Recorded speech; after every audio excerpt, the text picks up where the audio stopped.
بسم الله الرحمن الرحيم إن الحمد لله نحمده تعالى ونستعينه ونستغفره ونعوذ بالله من شرور أنفسنا ومن سيئات أعمالنا من يهده الله فلا مضل له ومن يضلل فلا هادي له وأشهد أن لا إله إلا الله وحده لا شريك له وأشهد أن محمدا عبده ورسوله وبعد أيها الإخوة والأخوات السلام عليكم ورحمة الله. Désolé un peu pour le petit retard, mais comme on avait notre colloque annuel au centre islamique, j'avais une conférence là-bas. Et puis, comme vous le savez, avec le départ et tout le reste, donc désolé. Mais alhamdoulilah, vous étiez en très bonne compagnie, puisque vous étiez avec la parole d'Allah subhanahu wa ta'ala. Et il n'y a pas meilleure compagnie comme vous le savez. Et il n'y a pas meilleur investissement que de se retrouver dans une des demeures d'Allah subhanahu wa ta'ala, puisqu'on est, quoi qu'il arrive, recouvert de la clémence d'Allah subhanahu wa ta'ala. Et aussi, il y a un apaisement, une sérénité qui descend dans le cœur de chacun d'entre nous. Enfin, c'est un bienfait immense. C'est dommage qu'on doive le rappeler pour calmer des fois peut-être certains parmi nous qui se disent purée ça a duré un quart d'heure de plus ou autre. Lakin alhamdoulilah, normalement c'est le lieu où on est censé se sentir le plus à l'aise. Vous avez remarqué donc le titre, la jeunesse, l'été, donc drogue, casino, alcool, plage, les filles, 3 questions ou 3 petits points afwan. Filles, on aurait pu mettre garçons pour les sœurs qui nous entendent et ainsi de suite. On sait que, wallahi, tout ce qui est indiqué ici est connu chez chacun d'entre vous. Halal ou haram? Dites-moi. Haram. Tout le monde le sait. Ça veut dire que rien que le titre de la conférence, en vérité, il est lui-même une conférence. Alors vous me direz de quoi on va parler. Alors si c'est connu que c'est haram, est-ce que je vais apporter quelque chose de spécial en vous disant que ça peut être halal à condition que? Non. Ça restera, comme vous le savez, indéfiniment jusqu'à la fin des temps, haram. Mais ce que je voudrais qu'on étudie entre nous aujourd'hui, c'est un aspect entre guillemets un peu plus technique. C'est de se dire comment est-ce que certains de nos jeunes arrivent, subhanallah, à se faire avoir et à tomber dans ce genre de domaine. Que ce soit les drogues, casino, alcool et autres. Je peux rajouter virgule, la chicha par exemple. J'étais hier à Liévin, vous connaissez Liévin, pas loin de Lille, et un des fléaux qu'il y a là-bas, c'est la chicha par exemple. Donc au début c'était un petit endroit, un deuxième local, un 20e, 30e qui n'arftah. Et même les frères et les sœurs qui témoignaient par écrit disaient que même les sœurs y mettaient les pieds. La drogue, la même chose. Fut un temps lorsqu'on parlait de la drogue, on pensait que c'était un stéréotype, ça veut dire qu'il n'y a que les garçons qui touchent. Maintenant même les filles touchent. Et d'une certaine manière, des fois il y a moyen de se droguer, mais je ne suis pas là pour vous donner un cours, il y a moyen que je donne un cours là-dessus là pendant des heures, mais je ne suis pas là pour vous montrer comment faire. Mais il y a moyen de se droguer, mais entre guillemets, je dis bien entre guillemets, à la halal, ça veut dire sans qu'on remarque quoi que ce soit. Quelques petits dafalgans et compagnie, je ne vais pas vous donner de recettes, mais il y a moyen. Donc aujourd'hui, subhanallah, on n'arrive plus à distinguer quel est le vrai du faux dans le domaine de toutes ces choses-là. L'alcool, la même chose. Aujourd'hui, il y a moyen donc de s'acheter des bouteilles et de mettre cela dans des bouteilles de cristalline et la personne fait comme s'il avait du iced tea par exemple. Ça, il y a des jeunes qui le font. Dans certains quartiers, ils te mettent entre guillemets donc des bouteilles comme si donc le type il boit de l'iced tea, mais en vérité il est en train de boire quoi? De l'alcool. Quand il y a de tout ce qui est l'été, c'est vrai, c'est comme une genre de schizophrénie qui arrive chez les gens. Et spécialement, subhanallah, on a remarqué qu'il y a des personnes qui, lorsque ils doivent partir par exemple au pays, ou bien lorsqu'ils ne partent pas, ils restent même dans le pays d'origine où ils sont, par exemple spécialement ici en France ou bien en Belgique, eh bien subhanallah, ils s'oublient. Ils font des choses qu'ils n'auraient peut-être jamais fait auparavant. Wallahi. C'est étonnant. Il y a des personnes qui, dès que les vacances arrivent, ils sont capables de faire des choses qu'ils n'ont peut-être jamais fait auparavant. Et ça, pour nous, en tant que musulmans, c'est quelque chose qui prouve que, wallahi, il y a 2-3 dossiers qui manquent. Soit dans le domaine, wal'adu billah, du comportement, et c'est grave. Parce qu'une personne qui a un double comportement, ça veut dire qu'au-delà billah, il y a ce qu'on appelle déjà une tâche d'hypocrisie. Parce que la grande définition de l'hypocrite, c'est celui qui montre, soi-disant de l'extérieur, qu'il aime l'islam, mais à l'intérieur, il ne l'aime pas. Et ça, c'est catastrophique auprès d'Allah subhanahu wa ta'ala. Mais on a, comme vous le savez, des imitations d'hypocrite. Ça veut dire quoi? Ça veut dire qu'on a des personnes, subhanallah, qui peuvent faire croire qu'ils pratiquent, mais une fois qu'ils sont à l'extérieur, une fois qu'ils sont à quelques kilomètres de la maison, ils sont capables d'avoir, wal'iyadu billah, un comportement étonnant. Et c'est ça qu'on doit essayer de discuter avec nous. Et lorsque je vois par exemple les jeunes et l'été, la jeunesse et l'été, il y a aussi la jeunesse et l'été et les mariages. Parce que la plupart, subhanallah, aussi des mariages, beaucoup de mariages se font en été. Et de quelle manière est-ce qu'ils se font? Où est l'islam alors à ce moment-là? Et on s'oublie. Aussi qui parle d'été, parle de déplacement. Et il y en a qui, parce qu'ils pensent qu'ils sont à l'étranger, ils sont capables alors de s'habiller ou de fonctionner avec leur voiture ou leur comportement de n'importe quelle manière. Il y en a qui pensent que parce qu'ils sont en été, ils peuvent se mélanger, puis la mixité, tout ce que vous voulez, alors que par exemple, subhanallah, ils avaient une certaine manière de vivre leur islam quand ils étaient par exemple dans leur ville en France. Et subhanallah, on peut avoir comme ça un tas de petits changements qui vont se faire, et cela prouve, comme on a dit, soit on a un problème de dédoublement de personnalité, très drôle, ou bien, comme vous le savez, la crainte d'Allah subhanahu wa ta'ala n'est pas travaillée comme il se doit. C'est pour ça qu'en découle la première catégorie qu'on a citée. La troisième catégorie, l'ignorance, al-jahl.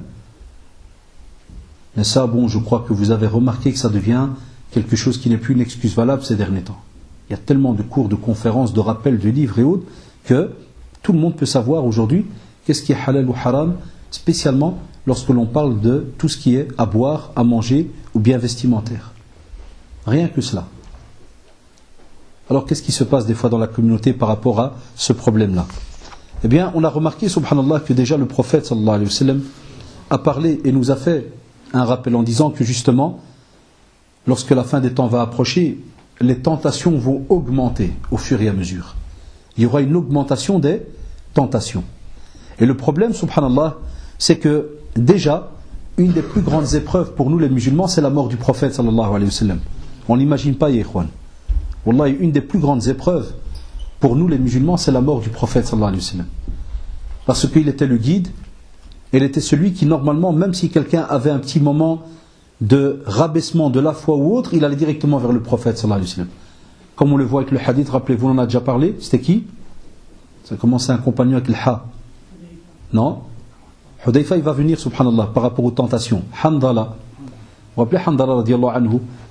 Il va rencontrer qui? Abu Bakr radiallahu anhu. Il va lui dire Nafaqa Handala. Imaginez-vous, ya shabab.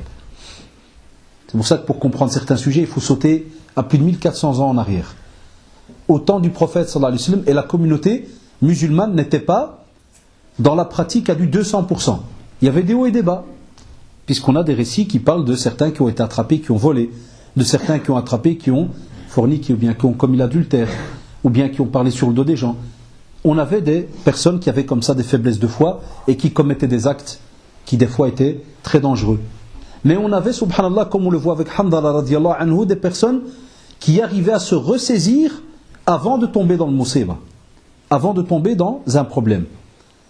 Et Handala radiallahu anhu avait remarqué, et regardez, ya shabab, c'est ça que je veux que vous décortiquiez un petit peu dans votre tête à votre aise, même ce soir ou bien quand vous discutez entre amis, c'est que Handala radiallahu anhu, il fait comprendre dans la tradition qu'il suit les conférences du prophète sallallahu alayhi wa sallam. Il suit tous les kalimats qu'il donne. Et la preuve, elle est dans le hadith. Il dit que quand on est avec toi, ya Rasulullah, dans une des assises et qu'on écoute un dars, on est comme dans un des jardins du paradis. La personne est déconnectée des problèmes de la terre. Mais il lui dit, radiyallahu anhu, lorsque l'on revient à la maison, et que, comme vous le savez aujourd'hui, avec les problèmes habituels, responsabilité familiale, les enfants, l'éducation, les factures, les ceci, les cela, il dit, subhanallah, c'est vrai, on s'oublie. Regarde, miskin, même avec ça, et il se sent hypocrite. Ya shabab, que pensez de nous alors aujourd'hui? Que pensez de nous? Hada, c'est un compagnon.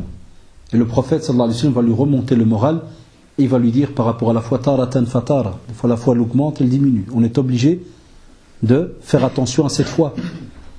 Parce qu'on ne peut pas parler des tentations de l'été que lorsque l'été arrive. C'est pour ça que vous avez compris que toute l'année on a fait un cycle de conférences par rapport à un tas de problèmes qui touchent notre comportement. Pourquoi?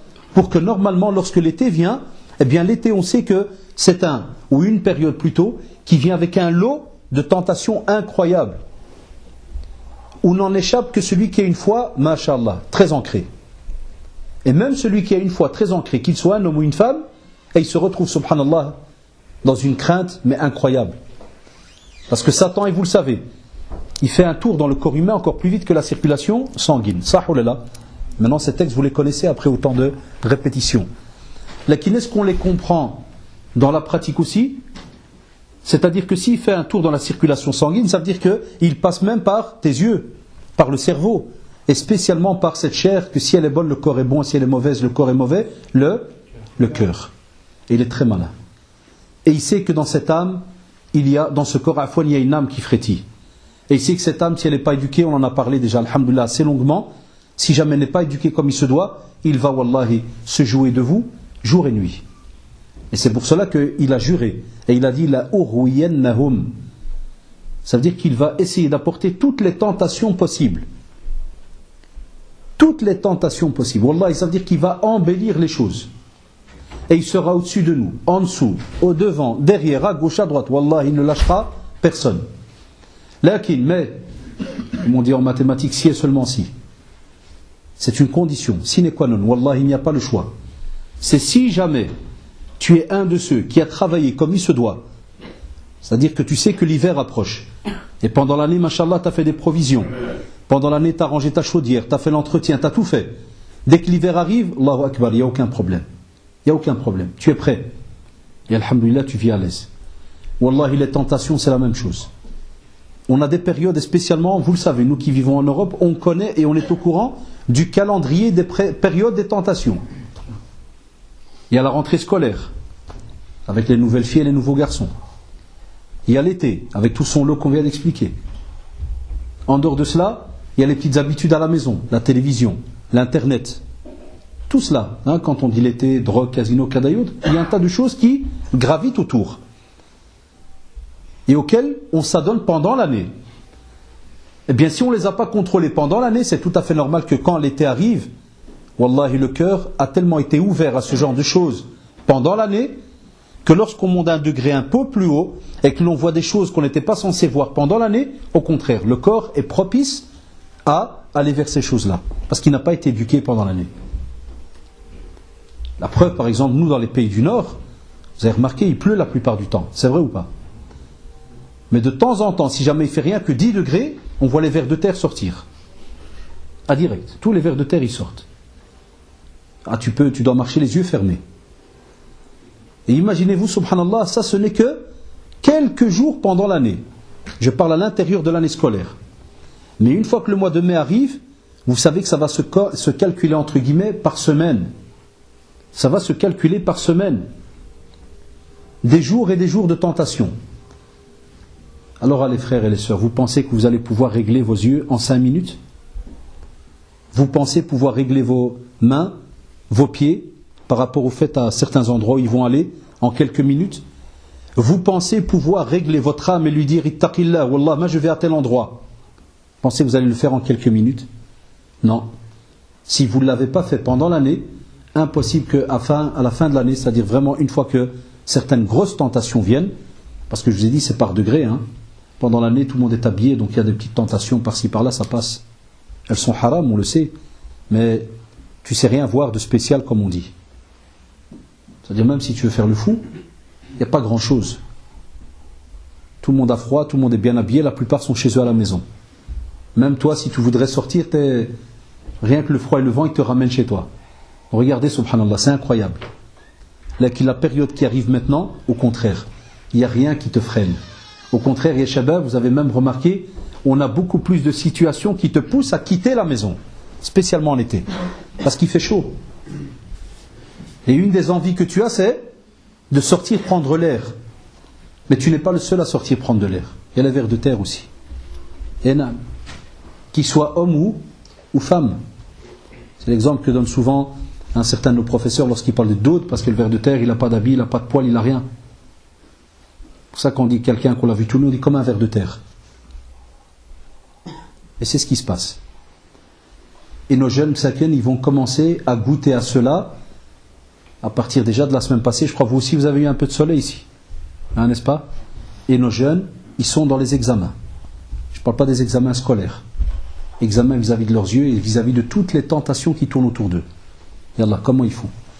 Et c'est là que, subhanallah, la foi alors, elle se retrouve en danger. Et si la foi est en danger et que l'être humain ne se réveille pas, le croyant ne se réveille pas, eh bien ce sont comme des tâches qui touchent ce cœur. Tâche après tâche. Au plus il continue à regarder, au plus il accepte certaines tentations, au plus le cœur va s'envelopper. Et si le cœur s'enveloppe, à ce moment-là, le message n'arrive plus à passer. C'est pour cela que des fois des jeunes te disent, c'est drôle, je parle à tel jeune, je lui dis taqillah, mais on dirait que je parle à du béton, il réagit même pas. C'est tout à fait normal. Parce qu'ils ont des oreilles, et comme a dit Allah subhanahu wa ta'ala, est-ce qu'ils entendent avec? Non. Ils ont un cœur, mais est-ce qu'ils captent? Non. Lahum qulubun, mais zid, soit la ya'qiluna biha ou bien la yafqahun. Tu as différents versets, subhanallah. Parce que ce sont tous des versets qui t'interpellent par rapport à l'intelligence, la réflexion. Et c'est pour cela qu'Allah subhanahu wa ta'ala a dit que la ta'mal absar, c'est pas spécialement les yeux qui deviennent aveugles ou qui deviennent aveugles, mais c'est le cœur. Et le cœur, s'il est touché par rapport à certaines tentations, et spécialement si jamais il commence à se délecter par rapport à certaines tentations, il y a des fois des marches arrière qui sont impossibles. Et c'est pour cela que le fait que vous savez que les tentations ne vont jamais s'arrêter, eh bien vous devez vous renseigner. Et là on revient à ce compagnon qu'a cité le frère tout à l'heure, Hudayfa radiallahu anhu. Hudayfa ibn Yaman radiallahu anhu, il disait que les compagnons du prophète sallallahu alayhi wa sallam l'interrogeaient à propos du bien, et moi je l'interrogeais à propos du mal pour que cela ne m'arrive pas. Tu vois, subhanallah. Des fois on est étonné de certains frères quand ils viennent poser des questions, et qui demandent par rapport à des fois sur certains sujets négatifs. Ça peut arriver. Et des fois certains frères ils pensent et ils te disent, ah c'est drôle mais ce frère chaque fois qu'il vient poser des questions il parle de négatif. Pourquoi est-ce qu'il ne parle pas de choses positives? Eh bien ça dépend de notre fonctionnement. Il y a des frères qui sont solides. C'est pour cela qu'Abu Bakr radiallahu anhu, lorsqu'il a parlé à Handala radiallahu anhu, qu'est-ce qu'il a fait Abu Bakr radiallahu anhu? Qui se rappelle dans la tradition? Qu'est-ce qu'il a fait? Voilà, il lui a dit on va aller questionner le prophète. C'est-à-dire, mashallah, le compagnon, il est sûr de lui, il est à l'aise.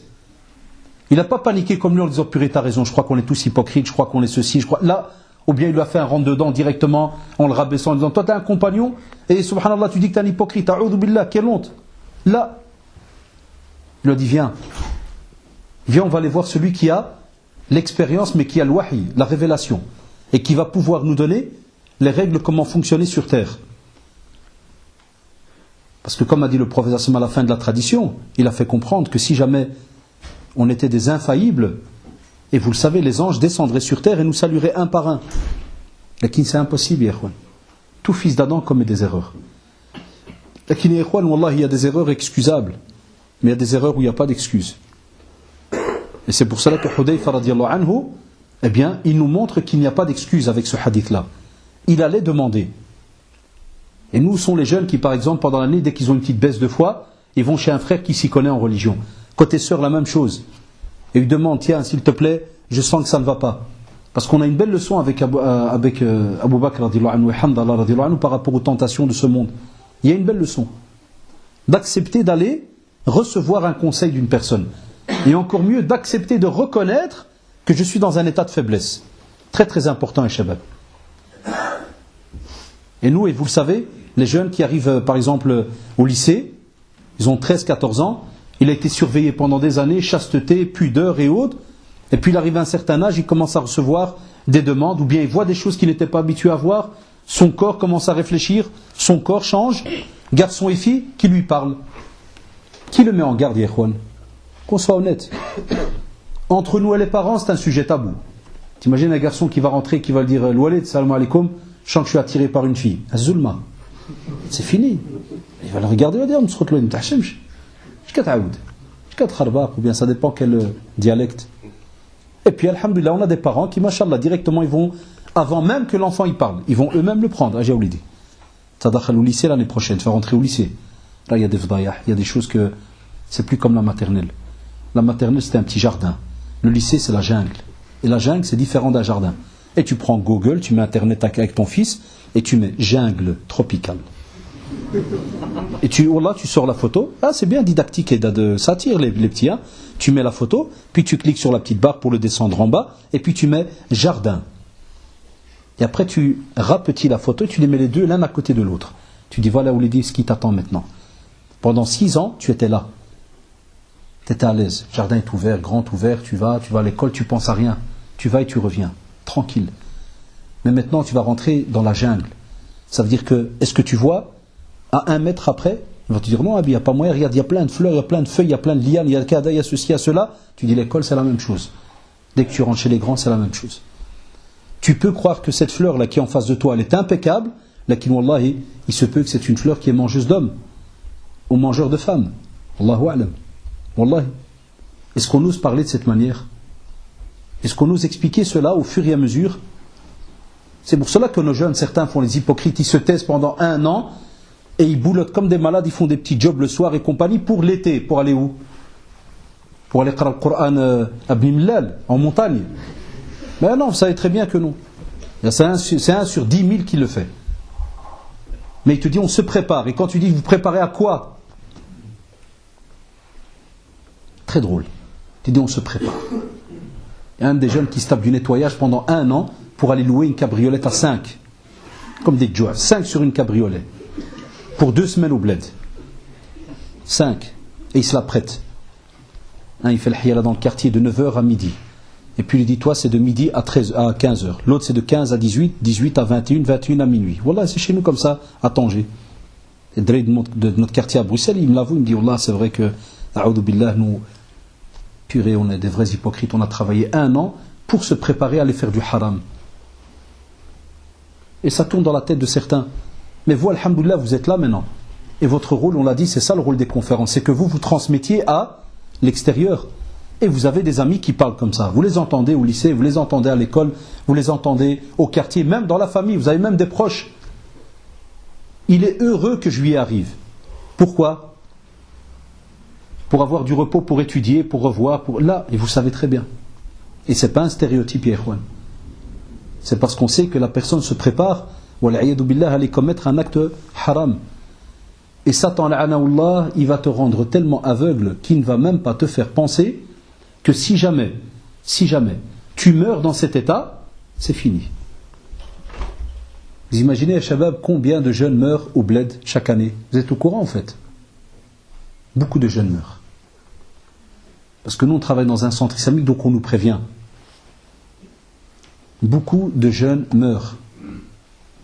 Parce que j'ai un ami qui est responsable d'une pompe funèbre, et tout à l'heure au colloque il parlait, donc c'est lui qui me met au courant. Wallahi, c'est par dizaines. Par dizaines. Je parle rien que chez nous à Tanger. Je parle que de Tanger. Je parle même pas des autres villes. Je parle de que ce que je connais. Des jeunes de Belgique et de France qui meurent à Tanger, par mois, juillet, août, c'est par dizaines. Minimum, à la fin de août, il y en a au moins, wallahi, sans exagérer, une 20aine qui sont morts. Spécialement sur la route. Voiture et moto. Voiture et moto. Je sais de quoi je parle. J'en ai 2 de mes cousins qui sont morts. 2 de mes fils de tante. Moto. Et c'est pas qu'il avait l'intention de faire du haram, et c'est pas parce que c'est mon cousin que je vais faire une belle histoire, non, je vais le faire passer pour un martyr, ou là, non. C'est les bêtises de jeunes, voilà, il est tout content, il économise toute l'année pour descendre une mille, une grosse, cylindrée, et voilà, parce qu'il ne connaît pas, il croit qu'il est encore à Maubeuge, là, avec tous les 20 mètres des plaques 60, 70, 50, GPS qui le prévient. Là-bas c'est toi qui es tout, toi t'es le GPS, la plaque t'es tout. Et naam, parce qu'il y a des gens qui respectent aucun code. Et j'ai vu aussi de mes propres yeux sur la côte, là où j'habite, parce qu'on habite à la côte, à la plage, des jeunes qui se tapent des wheelings aller-retour. Jusqu'à ce que, quand on revient nous, parce qu'on sort de l'extérieur Tanger avec les enfants, quand on revient, dès qu'on voit de loin, wallahi, des lumières de police et un attroupement, en général, je dis à mon époux, j'ai dit, Inch'Allah, dès qu'on va passer, on va trouver une plaque Belgique, France ou Hollande. Tu vas voir. Effectivement, wallahi. Dès qu'on arrive, tu trouves une moto en 10 morceaux et tu trouves plein de drarés, ça parle soit en néerlandais, des hollandais, ou bien des fois en français, et ainsi de suite. Et ça, on le sait tous. Et c'est pour ça qu'on casse la tête à nos jeunes pour qu'ils éduquent un petit peu ce corps, parce que, wallahi, et on n'arrête pas de le répéter, nous, notre but, c'est l'adoration sur terre. Tout le monde le sait maintenant. Mais on a un potentiel, il est là, c'est le temps. Ce temps, tu ne le connais pas. Tu le sais au moment où tu le palpes, en journée. En journée, tu sais, voilà, 1 heure est passée, 2 heures est passée, 3 heures et ainsi de suite. Mais tu ne sais jamais, à la minute où maintenant je suis en train de te parler, est-ce que la prochaine minute va rester ou pas? Wallah, tu le sais. Pendant qu'on parle, quelqu'un peut tomber sec, raide mort, là, ça arrive. Personne ne sait ce qu'il y a dans une minute. Et même comme ça, c'est incroyable, les gens continuent à faire le pas petit à petit vers les tentations. Et c'est pour ça que Hudhayfa radiyallahu anhu, dans une autre tradition, il dit faites attention aux tentations, que personne n'aille vers elles, car je jure par Allah que quiconque va vers elles, elles le détruisent comme le torrent détruit les traces. Ça veut dire que la tentation, dès que tu commences à aller vers elle et que tu t'y attaches, subhanallah, elle va en vérité te détruire. Et l'exemple qu'a donné Hudhayfa radiyallahu anhu, il a dit comme un torrent qui détruit les traces. Un torrent, vous savez très bien, quand il passe dans une rue, est-ce qu'il laisse quelque chose? Il laisse plus rien. Donc ça veut dire que, et ça sous-entend, elle va te détruire la tentation. Si tu la touches, elle te détruit. Prenez le cas des drogues. Quand tu dis à nos jeunes, ne fumez pas, et tu dis quel est le rapport avec la drogue? Toute personne qui touche à ce genre de choses sait, et il y en a parmi nous ici qui fument, ils savent très bien que soi-disant, ça les calme. Par exemple, un type, dès qu'il est nerveux, qu'est-ce qu'il fait? Attends, je vais prendre une clope. Tu vois, c'est un drôle de système. Ça fait croire au corps qu'il est en train de se reposer. Et il fume. Les spécialistes disent qu'au fur et à mesure où il s'habitue à ce système-là, à un certain moment, le corps humain, une fois qu'il est habitué, qu'est-ce qu'il fait? Il a besoin d'une dose un peu plus élevée. C'est pour ça que certains qui disaient avant, non mais moi je fume qu'une cigarette ou deux par jour. Hein. Après quelques années, c'est combien? Ça se compte par paquet. Toujours, subhanallah, le corps, comment il est fait. Et voilà pourquoi Allah subhanahu wa ta'ala a demandé qu'on ne dépasse pas certaines limites par rapport à ce corps. Parce que beaucoup de nos jeunes, Allah ils ne savent pas que ce corps, c'est pire qu'une machine.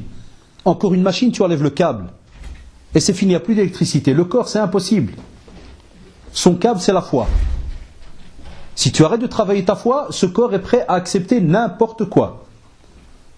Et après, subhanallah, prends la cigarette et la fréquentation. Dans la fréquentation, si en général, tu es quelqu'un qui est un grand fumeur, qu'est-ce que tu me dis? Que tu fréquentes les imams, les prédicateurs? Non, on sait qu'automatiquement, il y a un gros pourcentage de tes heures de la journée où tu ne fréquentes pas les gens bien. Parce que tu sais que les gens bien ne vont pas rester debout avec toi pendant que tu fumes. C'est vrai ou pas, Shabab? Hein? C'est important. Donc à ce moment-là, c'est une petite bouffée d'air frais.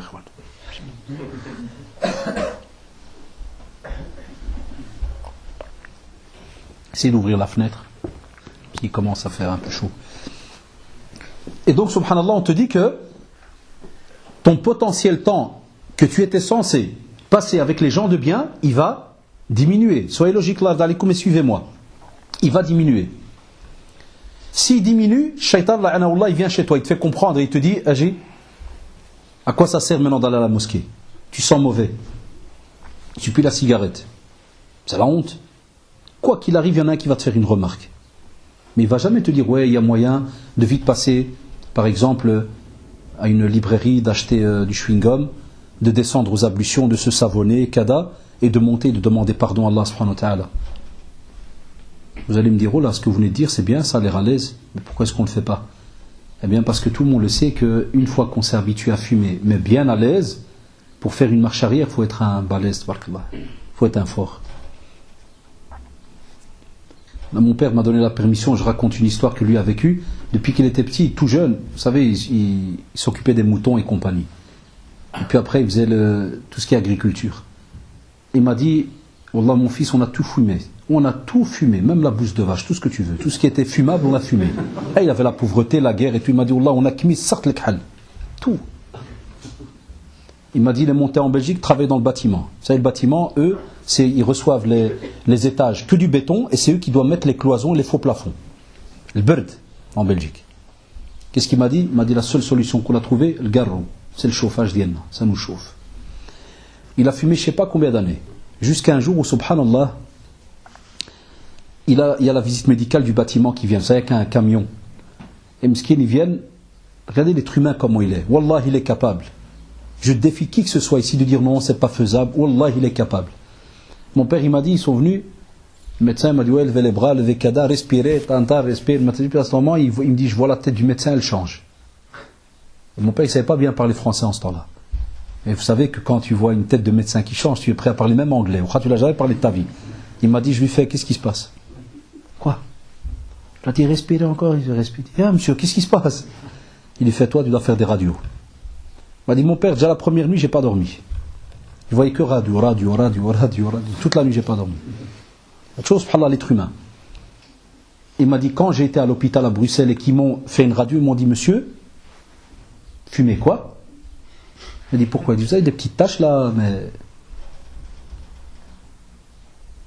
Et puis, subhanallah, comme il ne comprenait pas bien le français, il y a eu un bien derrière. Il m'a dit, le médecin m'a dit toute une phrase, mais dans la phrase, il y avait le mot cancer. Il m'a dit, c'est tout ce que j'ai capté, cancer.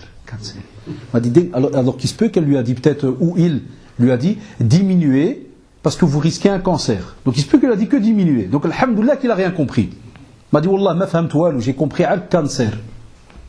Je dis, qu'est-ce que tu as fait? Quand je suis rentré à la maison, vous savez, les padrim, je vois beaucoup les Français le faire. Al Jazeera dans le bateau. Qu'est-ce qu'ils font? Ils achètent les paquets de Marlboro là, des fardes, les cartouches, parce que c'est moins cher. Mon père aussi il achetait ça. Vous savez ce qu'il a été faire, Allah aidé? Tout content, dès qu'il a entendu cancer, il m'a dit, Wallahi, j'ai arrêté de fumer dans l'heure. Ah, les jeunes qui disent soi-disant non, je dois suivre un traitement, il me faut minimum 1 an, et tu sais bien, les cellules, et commence à faire le généticien, là, il n'y a pas de problème. Le jour où un médecin lui dit, monsieur, vous avez le cancer, si vous n'arrêtez pas aujourd'hui, vous êtes foutu, Wallah, il arrête dans la minute. Il n'est même pas encore sorti du médecin. Mais mon père, Mskin l'a dit, il rigole encore de ça aujourd'hui. Il est vite rentré, il a pris toutes les cartouches, il les a mis dans un sac, il les a données aux voisins. Et il rigole, Mskin, il me dit, shaitan, il me dit, j'ai donné aux voisins. Le voisin tout content, Allah yarham walidin. Regarde comment ils parlent entre eux. Donc il lui donne l'afia, il donne le musiba jahannam, mais qu'est-ce qu'il lui dit? Allah yarham walidin. Et il me dit, là, il m'a même pris pour un fou. Il devient me taper ou quoi? Il a donné un sac de Marlboro. Il m'a dit l'investissement d'1 an. Et c'est là que, pourquoi il a sorti cette remarque? Parce que j'ai eu un proche de la famille qui s'est mis à fumer. Et il disait non, mais c'est dur, il n'y a pas moyen. Mon père lui a raconté l'histoire devant lui. Il lui a dit, dites-le aux jeunes. C'est faux, ils mentent. Wallahi, qu'ils savent arrêter. S'ils savent qu'ils doivent crever cette nuit, Wallah, qu'ils arrêtent. Et je vais aller plus loin dans l'histoire, Ikhwan. Donc j'ai eu une personne, de nouveau, donc il avance. Cigarette, puis le stress il monte. Ils ont commencé à rajouter des petits produits. Vous savez, des dafalgans dans du coca, trarouet, kada. Vous savez, il y a certains jeunes, ils connaissent toutes ces histoires-là. Et puis, et c'est comme ça chez le monde de ceux qui te tentent, les premières doses qu'on te donne, c'est toujours un cadeau. Tu veux pas un peu de shit? Un peu de shit? Ah, c'est billah, il n'y a pas de problème. Hein. J'aime bien, moi, quand ils parlent comme ça. Des fois, je m'assis dans un coin, comme ça, je fais l'handicapé, j'aime bien, je m'assis bêtement, je t'aouche, comme ça. Ça marche. C'était comme ça chez nous, à ce fameux quartier, l'émirat de Molenbeek, là. Tu te caches bêtement comme ça. Et tu l'entends, lui fait, t'as pas un morceau? Ouais, tiens, Allah ham walidin. Allahu akbar, ham walidin. Ça, c'est incroyable. Celui qui vient prier, il ne va jamais dire Allah ham walidin. Au contraire, il va te regarder bizarrement. Mais si tu donnes un morceau de shit, Allah ham walidin. Donc, il lui donne. Premier morceau, deuxième, troisième, il lui fait, oh, al-khawat, c'est bien que ça coûte. Hein. Je voulais bien t'aider, mais c'est 20 €. Le corps a délecté ce qui lui apporte encore un peu plus de plaisir que la cigarette. On va aller chercher ces 20 €. On commence à voler. On commence à toucher dans les portefeuilles des parents et ainsi de suite. Et pour ceux qui travaillent, dilapident. On a des sœurs qui nous appellent et te disent, monsieur, wallahi, mon mari, le salaire il rentre lundi, mercredi, il n'y a plus rien. Parce qu'après le shit, il y a la cocaïne, l'héroïne et ainsi de suite. Et là, c'est fini. Pourquoi? Vous savez pourquoi on vous fait toute cette morale et que vous devez la transmettre aux autres? Parce qu'il y a des parents qui nous disent, écoutez-moi bien, ils viennent chez moi, ils me disent, Smahli Ustad, est-ce qu'il n'y a pas moyen que tu parles avec mon fils, il prend de la cocaïne, et je fais da'wa, il ne comprend pas. Je lui dis, Ami, j'ai dit, il va comprendre personne. Il me dit, tu ne l'as pas encore parlé. Je t'ai dit, Ami, tu m'as dit prendre la coke. Il va comprendre personne. Allez lire ce soir dans Google, allez voir cocaïne, effet secondaire. Et nous, on a fait ça dans notre formation pour être aumônier dans les prisons. On a dû étudier l'effet des drogues parce que des fois, on parle avec des gens qui sont complètement pétés. Parce qu'il y a des drogues, subhanallah, même, wallahi, même le shit, le hashish, marijuana et compagnie. Allez une fois lire bêtement ce soir les effets secondaires du shit. Allez lire. Une indépendance incroyable, elle attaque les neurones du cerveau. À un point où la personne, des fois, ne fait plus la différence dans quel état il est. Il ne fait plus la différence. Après quelques années, il ne fait plus la différence. Il a besoin de sa dose. Et j'ai des jeunes qui viennent me témoigner au bureau, ils me disent, Wallahi, je quitte la maison à minuit pour aller jusqu'en Hollande, j'arrive à 4 h du matin, je prends ma dose et je reviens à Bruxelles, 8 h du matin, je suis à la maison. 8 heures de route, il se tape. Pour avoir sa coke ou bien son shit et compagnie. 8 heures de route, ya ikhwan. Wallah, il se tape quasi presque 800 km en une nuit pour se tuer. Et après, une fois que les neurones sont pétés, au fur et à mesure, vous avez des personnes qui commencent à avoir des visions. Il y a le FBI qui me suit. T'as vu l'avion, il me regarde. T'as vu Kada, et t'as vu ceci, t'as vu cela. Moi, mon but, Wallah, Dieu en est témoin. C'était pas pour vous faire rire. C'est pas le but, loin de là. Parce que j'ai eu un proche qui s'est suicidé à cause de ça. Wallah al-adim. Un proche de ma famille, donc très proche. Je ne vais pas donner le détail. Très très proche. Voilà, c'était la cigarette, puis on lui parlait. Ah non, c'est rien. Il nous appelait la BSD, Brigade Sahad Da'wa. C'est comme ça, comme la BSR et compagnie, ou là chez vous les SRS, ou là. Il disait BSD. Dès qu'il me voyait arriver, il me fait ah, ça va, la BSD, elle est là. Et comme quoi il va commencer à faire Da'wa. Et c'est pour votre bien, Allah, il dit comme. Touchez pas à ça. Au début, ça te fait un bête plaisir. Mais après, le corps, il s'habitue, c'est fini. C'est fini, Erwan. C'est comme quelqu'un que tu es habitué à lui donner chaque matin 20 €. Viens un matin, il ne lui donne pas 20 €, comment il devient? Ton gosse, le gosse, subhanallah, l'enfant. Chaque matin, tu lui donnes un truc. Le jour où tu lui donnes pas, qu'est-ce qu'il te fait? Ah, il t'appelle toute la journée. Toute la journée, il te rend fou. Que penser, Allah, de ce qui rentre dans ce corps? Eh bien, moi, j'ai ce proche qui a cigarette, puis il rigolait maintenant, Kada, puis jusqu'au jour où j'ai appris qu'il a commencé à prendre du shit, puis la cocaïne, l'héroïne, puis il a commencé à les mélanger. Et puis j'oublierai jamais, un jour j'étais assis avec lui, puis vous savez, il y a des braquages parce qu'il faut de l'argent. Après les braquages pour venir rentrer le habs, ça n'arrange pas les choses. Et après, un jour, j'oublierai jamais, il s'est suicidé le jour de l'Aïd. Le jour de l'Aïd, wallahi. Ils lui ont donné une permission, mais il n'était plus dans sa tête. C'est fini. Les médecins eux-mêmes, ils disaient, il a perdu sa raison. Il n'a plus la tête. Psychiatrie, fini. Il s'asseyait avec moi, Mskin, 1 minute il était normal, 1 minute il entend un avion, il me fait ouais, tu vois l'avion là-bas, il me surveille. Je dis non, Allah dit que c'est. Voilà. Et Mskin, après, le Ouswassi monte, il y a les visions, tu deviens parano, et il me disait, regarde, il me surveille. Je dis non, il n'y a personne dans la pièce là. Il dit, si, ils sont là, Kada, comme un hebel. Et dès que la pression elle monte tellement, un shaitan alors il vient et te dit, tu sais quoi, tu veux te libérer de ça. Tu veux te libérer, ce qu'il me disait, il me dit des voix, ils me disent qu'il y a moyen d'en finir. Nous, on n'avait pas compris le message. Il a été à la gare. Comme chez vous, la gare du Nord, on a la même chose, comme à Paris. Il a attendu là où le TGV il passe sans arrêt, où il n'y a pas une halte, et il s'est jeté. Ils ont emporté un sac à la maison. La gendarmerie a appelé, ils ont dit voilà. Mais ça de nouveau, même maintenant, on va le raconter maintenant à la seconde, c'est vrai, ça va toucher certains, on va dire mais vous savez très bien, on revient au hadith de Hamdallah radiyallahu anhu. Est-ce qu'on est capable de rester en continu connecté? C'est ça qu'on doit étudier. C'est ça qu'on doit essayer de trouver. Et normalement, une vraie communauté musulmane, ça ne doit pas se lâcher. Spécialement comme ça dans des villes, que ce soit ici ou bien dans d'autres villes. Un jeune, il fait le tordu, normalement, il doit avoir 20 jeunes autour de lui. Où est-ce qu'elle est cette vraie fraternité, à Shabab? Où est-ce qu'elle est? Alors qu'on soit honnête, où est-ce qu'elle est? On est faux entre nous. Wallahi, on est faux. On n'est pas des vrais frères. Et chez les sœurs, la même chose. On n'est pas des vrais. Normalement, nous, al-adbillah, c'est l'inverse. C'est si quelqu'un il touche à une tentation, qu'est-ce qu'on fait? On le largue. Ah, le mskhot, t'as vu? Ah, double face.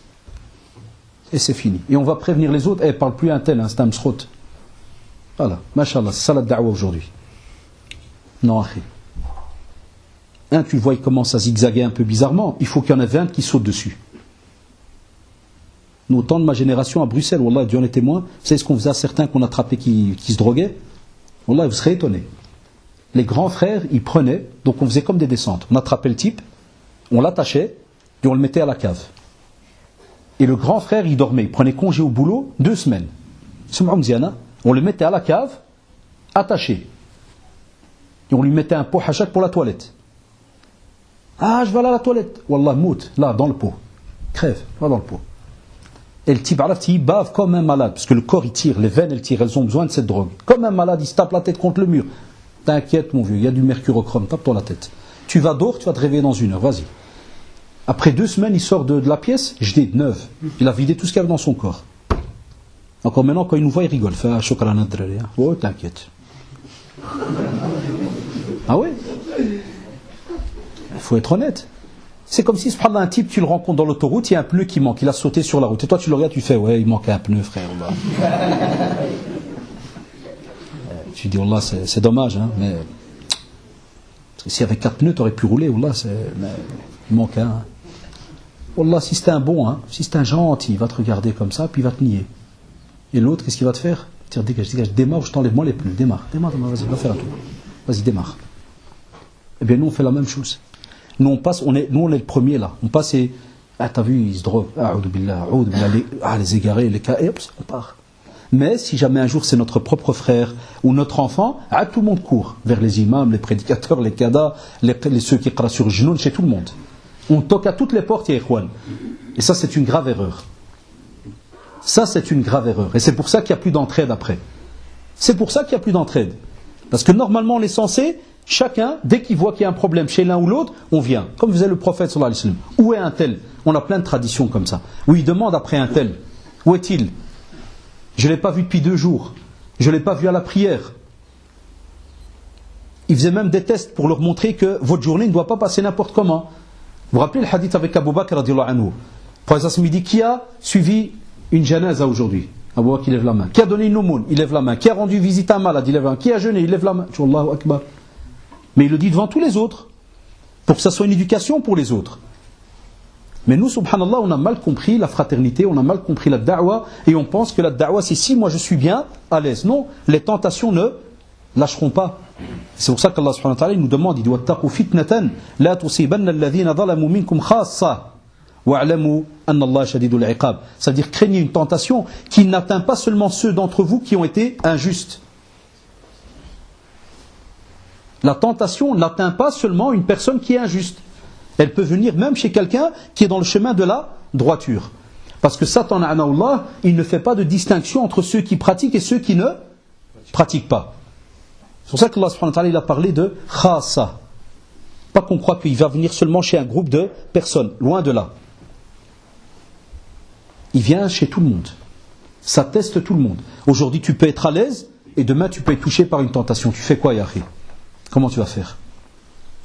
Et c'est pour ça qu'Allah subhanahu wa ta'ala il nous le dit. Alif lam mim ahasiba an-nas an yutraku an yaqulu amanna wa hum la yuftanun.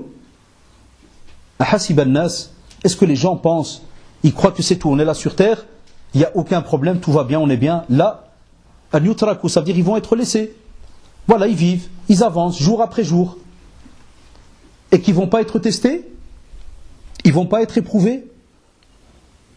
Au contraire. C'est une sunna d'Allah subhanahu wa ta'ala sur terre. Et aussi dans Surat al-Mulk, il te le répète aussi. Linabluwakum ayyukum ahsanu amala. On va vous tester, on va vous éprouver pour voir qui d'entre vous est meilleur en acte. On ne va pas vous lâcher. Et on va aussi vous tester par rapport à vos enfants, par rapport à vos avoirs, votre argent. Innama amwalukum wa awladukum fitna. C'est une épreuve. Et ça, demandez aux parents, ils savent ce que c'est. Vous qui n'êtes pas encore marié, qui êtes encore chez vos parents, vous êtes une épreuve pour vos parents. Et des fois, vous ne le remarquez même pas. Ils peuvent passer des nuits à réfléchir. Ils peuvent passer des nuits à avoir des doutes. Qu'est-ce qu'il fait? Qu'est-ce qu'il prend? Qu'est-ce que Kada? Avec qui il parle? Spécialement l'âge adulte. Spécialement la puberté. L'adolescence. Les parents paniquent à ce moment-là. Wallahi al-adim, ils paniquent. Pourquoi? Parce qu'ils savent très très bien. Et vous allez m'excuser, ça prend 1 seconde. Vous savez mettre pause? L'appareil?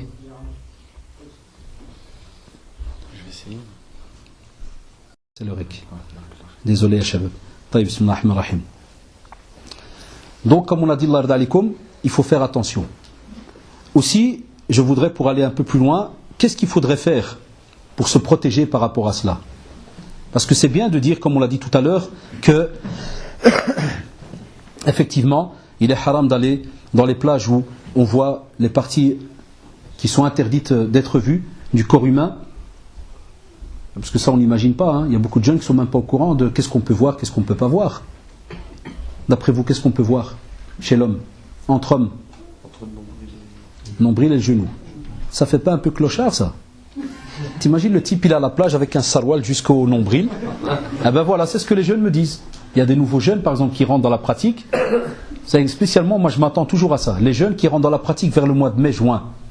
Des fois, ils viennent chez moi au centre. C'est comme si Rachid Bekher, j'ai discuté avec des copains, je suis à côté de la plaque, et tout.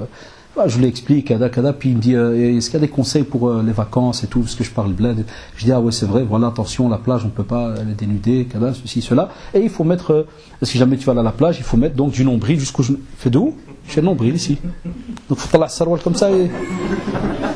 Oui, parce que regardez comment on s'est drillé dans nos têtes. Ça fait clochard. Ça fait vraiment un agoun de la mort. Le type avec sarwal jusqu'au nombril et me suis dans la plage. Vous imaginez la scène? C'est la honte. Le shaitan il te dit mais t'es malade? Va en là-bas, il va pas habiller comme ça. T'es fou quoi? Allez à la plage comme ça. Et le jeune, imaginez-vous la scène, il vient à peine d'entrer dans la pratique, il doit se retrouver comme un petit plouc avec sarwal qui monte jusqu'au nombril. Et il est là, j'y vais ou j'y vais pas. Voilà une tentation, Ikhwan. Alors qu'il pratique miskin. Voilà, il vient de revenir. Qu'est-ce qu'on fait?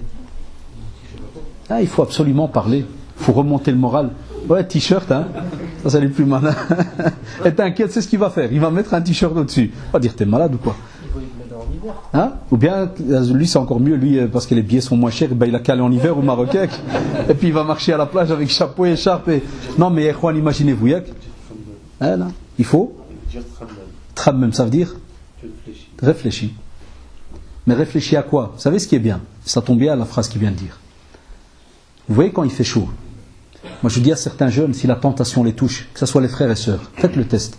Je dis aux jeunes, quand la tentation te touche, parce qu'il fait chaud, sens la chaleur qu'il y a dehors et rentre à la maison, ouvre le four et passe ta main au-dessus.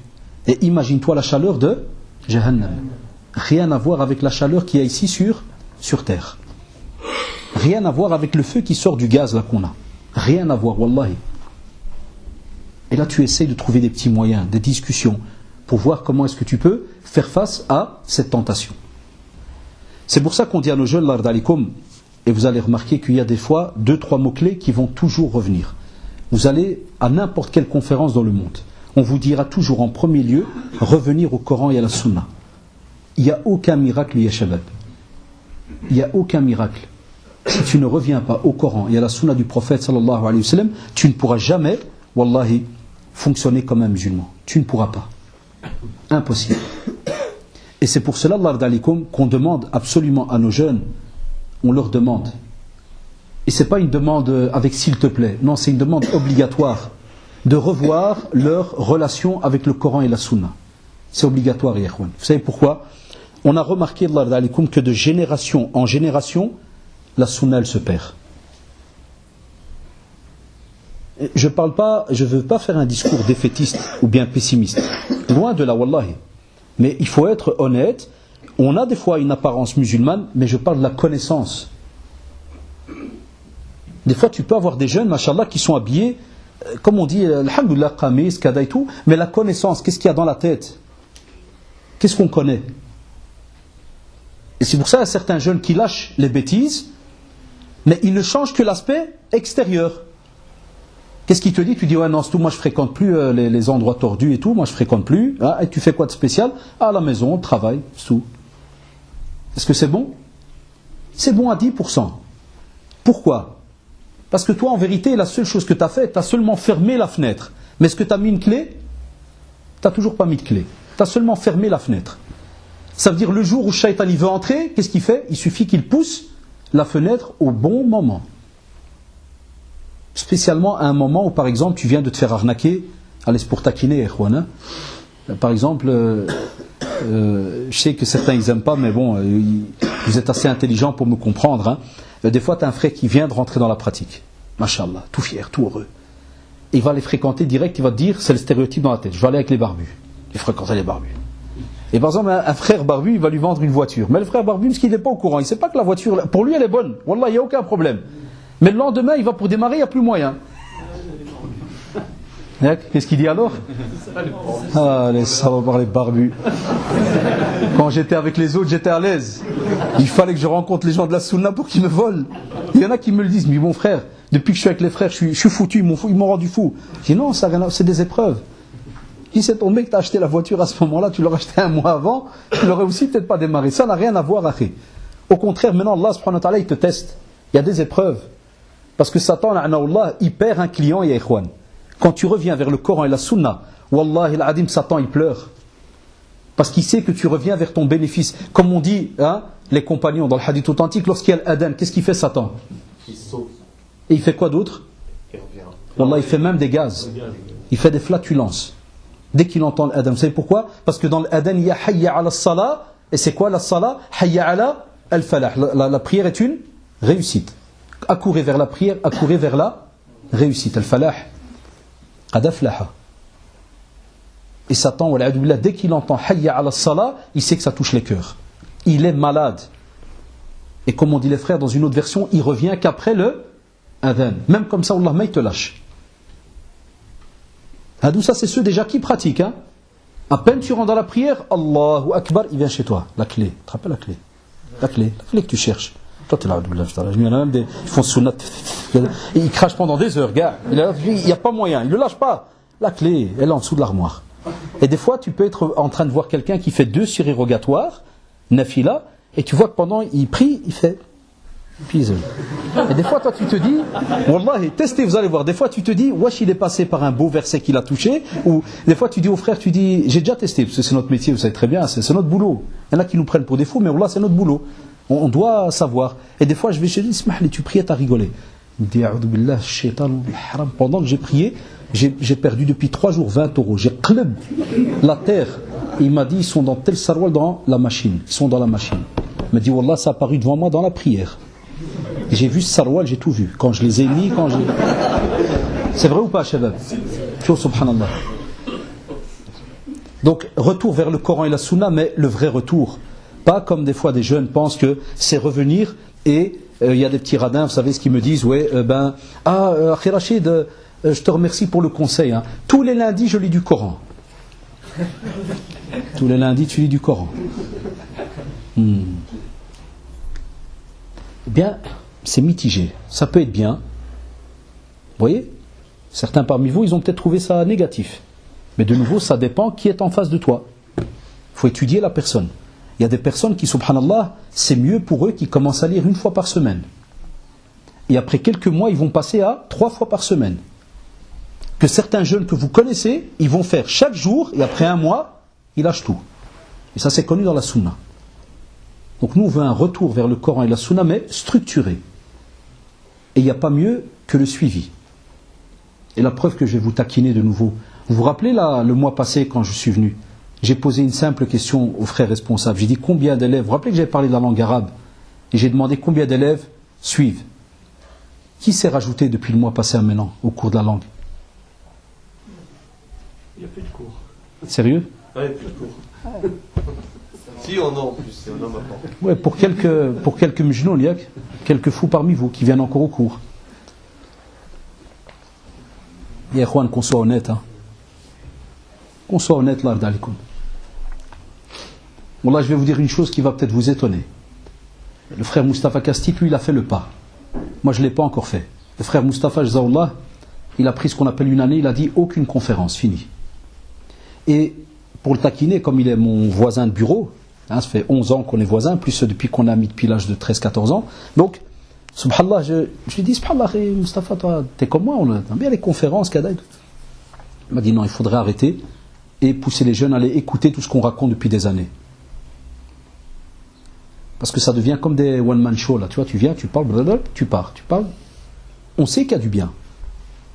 Mais la kimbillah, alaikum, imaginez ce que je viens d'entendre maintenant.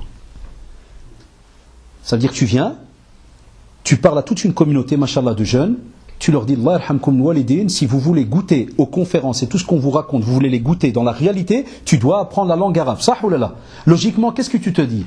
Si tout le monde qui t'écoute, là, qui te regarde avec des petits yeux, tu dis Allahu Akbar. Dès qu'ils vont commencer la semaine, il y en a minimum 1/3 qui va venir s'inscrire.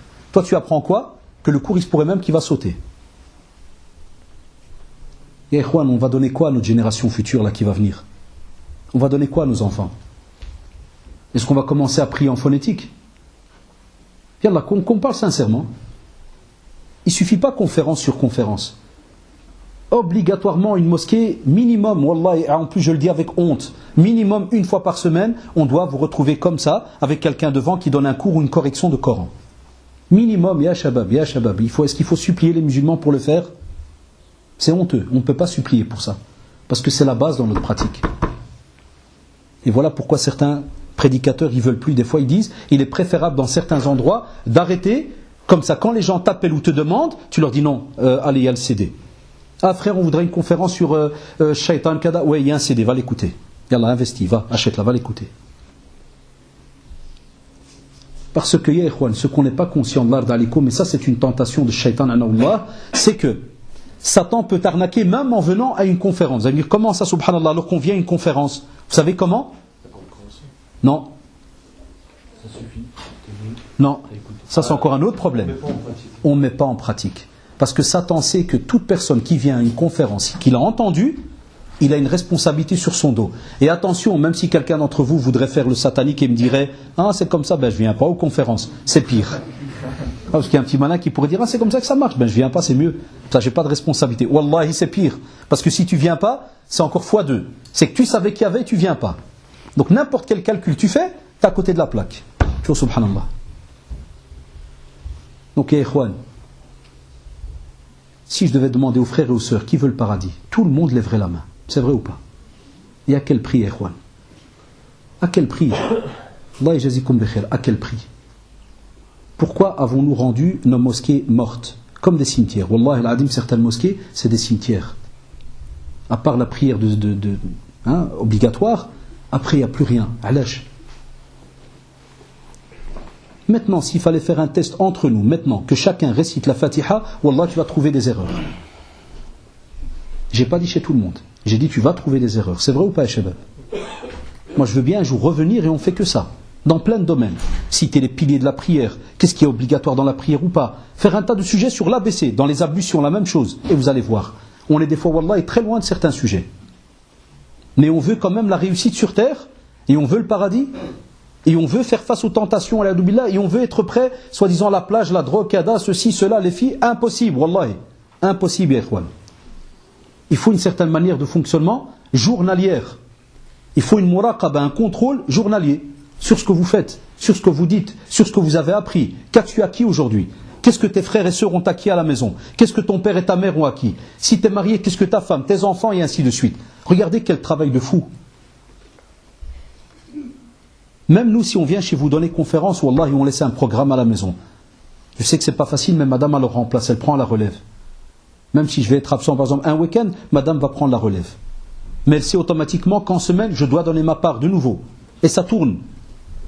Tous les jours, c'est comme ça, c'est obligatoire. Tous les jours, j'ai même pas dit un jour. Nous, maintenant, on doit supplier. Est-ce qu'il n'y a pas moyen un jour? Deuxièmement, apprendre à s'en remettre à Allah, subhanahu wa ta'ala. Mais de quelle manière, ya shabab? On sait qu'il faut apprendre à l'invoquer. On a des jeunes, à l'heure où je vous parle, si tu lui dis, sors-moi une invocation normale, une invocation avec 5 mots, il va déjà paniquer. Invoquer son créateur, et c'est devenu quelque chose d'incroyable pour certains. Tu dis, donne-moi une invocation en arabe. Soit tu vas te la sortir en dialecte, ou bien il va te la dire en français. Qu'Allah me pardonne, cher frère. Et en arabe, c'est bien, il va dire astaghfirullah. Si jamais il y pense, il n'y a que ça comme invocation. Si tu es touché par une angoisse, si tu es touché par un problème, et si, tu dis quoi? Qu'est-ce qu'on dit? Là, aujourd'hui, vous avez remarqué, Satan, s'il a trouvé des portes, c'est parce qu'on rentre à la toilette sans invocation. On sort sans invocation. On rentre même avec la tête. Ils oublient même les pieds. Il y en a qui sont même pas au courant qu'on rentre avec le pied gauche, on sort avec le droit, et lui il rentre avec tout. Tout le corps qui se jette. Il va dormir la même chose. Entre lui et un animal, aucune différence. L'animal se jette et lui se jette. Dès qu'il rentre, il plonge. Hop, il plonge dans son lit. Et vous avez déjà remarqué certains frères comment ils font. Ils sautent. Ils tombent dans le lit comme un animal. Wallah, il y a des animaux, des fois, ils dorment encore plus poliment que certains êtres humains qui sont musulmans. Et tu le vois, il prend une position. Prenez le chameau par exemple, il descend doucement, l'avant, l'arrière, comme un accordéon, et puis il se place, puis il lâche sa tête. Une sakina incroyable. Et l'être humain, qui est normalement au-dessus du chameau, mais bien au-dessus, il vient, il se jette dans le lit. Puis il ouvre grande sa bouche comme un crocodile de la mort, là, et il commence à kharkhar, et l'autre il bave, et l'autre il parle tout seul, et puis je suis protégé par qui? De qui? Comment? Bien le lendemain, il vient chez toi au bureau et je crois que les genoux m'attaquent la nuit. Mais alhamdoulilah qu'il y a 15 jeunes qui t'a attaqué. Quand tu m'expliques comment tu dors, je crois que c'est toute une armée qui t'a attaqué, toi. Wallahi ya shabab. Et on n'imagine pas, ya ikhwan. On ne sait même pas faire la dua avant de dormir. Hier encore, wallahi, sur le chemin du retour, je parlais avec un des frères, je lui dis Ayatul Kursi. Tu connais, parce qu'il me parlait de la nuit, les cauchemars, kada. Je dis Ayatul Kursi. Il me dit c'est quoi, frère? Je dis Ayat, c'est quoi une ayat? Je ne connais pas l'arabe. Allahu Akbar, Ayatul Kursi. 2011, 1432, Ayatul Kursi, verset du trône, pas moyen. Je dis, tu dis quoi avant de dormir? Il était gêné, parce qu'il m'a dit, je ne sais pas. Pourquoi il faut dire quelque chose? Il était gêné, parce qu'il est sincère. Il m'a dit, il faut dire quelque chose. Je dis, il y a plein de choses à faire avant de dormir. Invoquer, s'essuyer le corps, kada, même quand tu lèves le drap, il y a plein de choses. Et ça t'aide contre les tentations. Parce que Satan, il est connu dans la tradition. Celui qui va dormir et qui lit Ayatul Kursi, Allah subhanahu wa ta'ala le préserve. Vous vous rappelez l'exemple de la fenêtre? On y est. Toi, tu viens et tu donnes tout ton corps à un moment où tu te prépares à ce qu'on appelle la petite mort, le sommeil. Tu ne sais même pas si tu vas te réveiller. Et toi, qu'est-ce que tu fais? Tu vas et tu te jettes, comme si de rien n'était. Comment tu veux être en connexion avec Allah subhanahu wa ta'ala? Comment tu veux que ta dernière action sur terre soit une lecture de Coran ou une invocation? Quand tu dis Bismika Allahumma amutu wa ahya, c'est-à-dire que tu mets toute ta confiance en Allah subhanahu wa ta'ala pour que tu dis voilà, je vais mourir et c'est aussi par ta volonté que je vais me réveiller le matin, parce que tu n'es même pas sûr que tu vas te réveiller. Et nous, qu'est-ce qu'on fait? Allez, la plupart sont sûrs et certains qu'ils vont se réveiller le matin. Parce que la preuve, il met déjà l'alarme, il a déjà contacté Drari. Demain à 8h, Drari, ouais, à l'aise. Ni Inch'Allah, ni monte ni descend. Tout est prêt. Des fois même pour taquiner, tu dis, tout est ok? À l'aise, c'est bien, moi le plan, c'est le plan. Ah, le plan, c'est le plan, ouais. Il y a un plan que tu ne connais pas qui est entre les mains d'Allah, subhanahu wa ta'ala, qui va peut-être décider que ton plan X est égal 0. Qu'Allah, tu vas te réveiller le matin. Tu fais quoi alors? Aussi, on te dit, accomplir les bonnes actions. Il n'y a que les bonnes actions d'Allah qui effacent les mauvaises actions. Et quand quelqu'un s'habitue à faire des bonnes actions, en général, l'âme apprend à être domptée. Elle travaille. Et parmi les actions qui te domptent et qui sont vraiment très bénéfiques, alhamdoulilah, vous les avez compris, lecture du Coran, les traditions et autres, mais aussi dans le domaine des aumônes. Donner, investir dans la mosquée, investir pour des orphelins, investir pour une association qui aide dans le domaine humanitaire, investir, faire des dons. L'aumône est très très importante. Elle éduque le corps. Elle éduque spécialement l'âme, l'âme qui aime bien l'argent. Mais on te dit, fais des bonnes actions. Et moi je dis à nos jeunes, faites-le ce soir avant de dormir, prenez une feuille, mettez positif, négatif. Qu'avez-vous fait de bien aujourd'hui? Vous allez être étonné. Vous allez mettre conférence. Allahu Akbar. Et ça c'est bien, ça c'est parce que c'est aujourd'hui.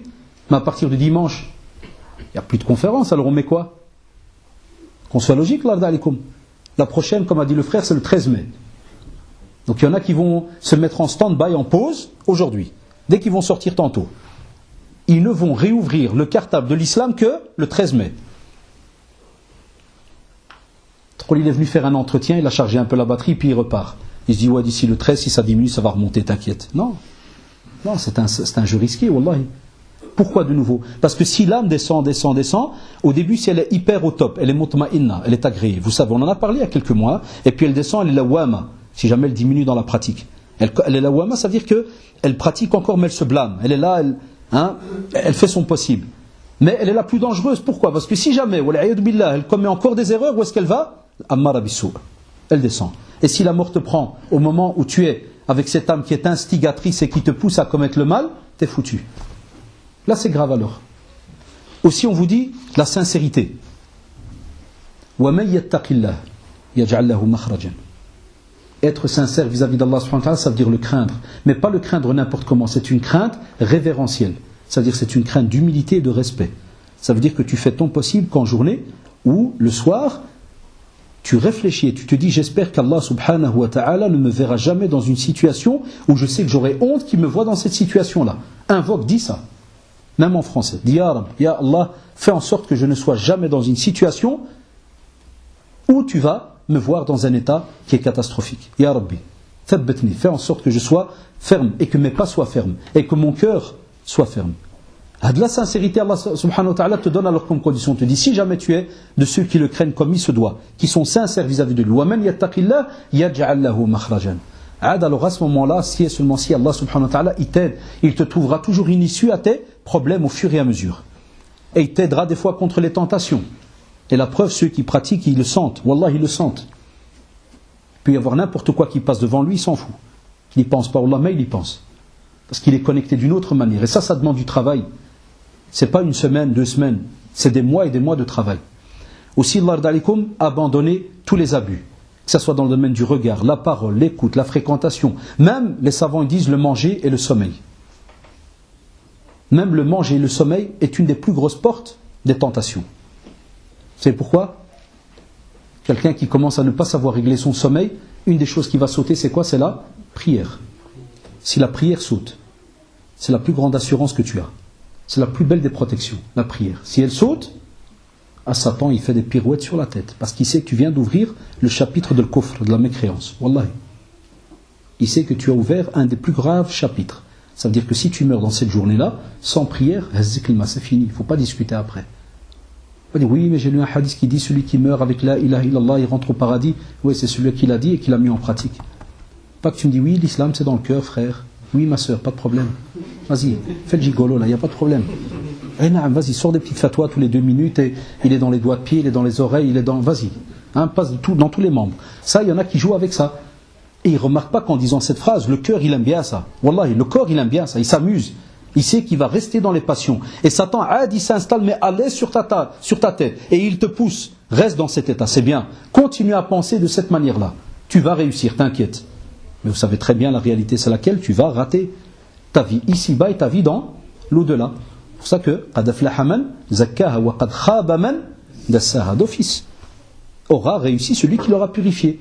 Et aura perdu celui qui l'aura sali, qui l'aura délaissé, qui l'aura laissé se corrompre, et ainsi de suite. Donc ça c'est important. Et comme vous le savez, il arrivera un moment très très grave, très très important pour chacun d'entre nous, c'est وَقَالَ الشَّيْطَانِ لَمَّا قُضِيَ الْأَمْرِ إِنَّ اللَّهَ وَعَدَكُمْ Quoi? وَعَدَ الْحَقِّ. Ça veut dire qu'Allah subhanahu wa ta'ala, c'est quoi le but de tous ces rappels? C'est qu'Allah subhanahu wa ta'ala, il vous a donné une parole. Voilà, suivez-moi, vous entrez au paradis. وَوَعَدْتُكُمْ. Et moi aussi je suis venu et je vous ai en vérité donné un tas de petites paroles. Tu sais, t'inquiète, tu vas réussir et tu vas faire et tu vas avoir et tu vas. Mais il est très malin. فَأَخْلَفْتُكُمْ. Mais on ne lit pas le Coran, on n'est pas au courant. فَأَخْلَفْتُكُمْ. Ça veut dire je vous ai arnaqué. J'ai fait le contraire de ce que je vous ai dit. وَمَا كَانَ لِيَ عَلَيْكُمْ مِنْ سُلْطَانٍ.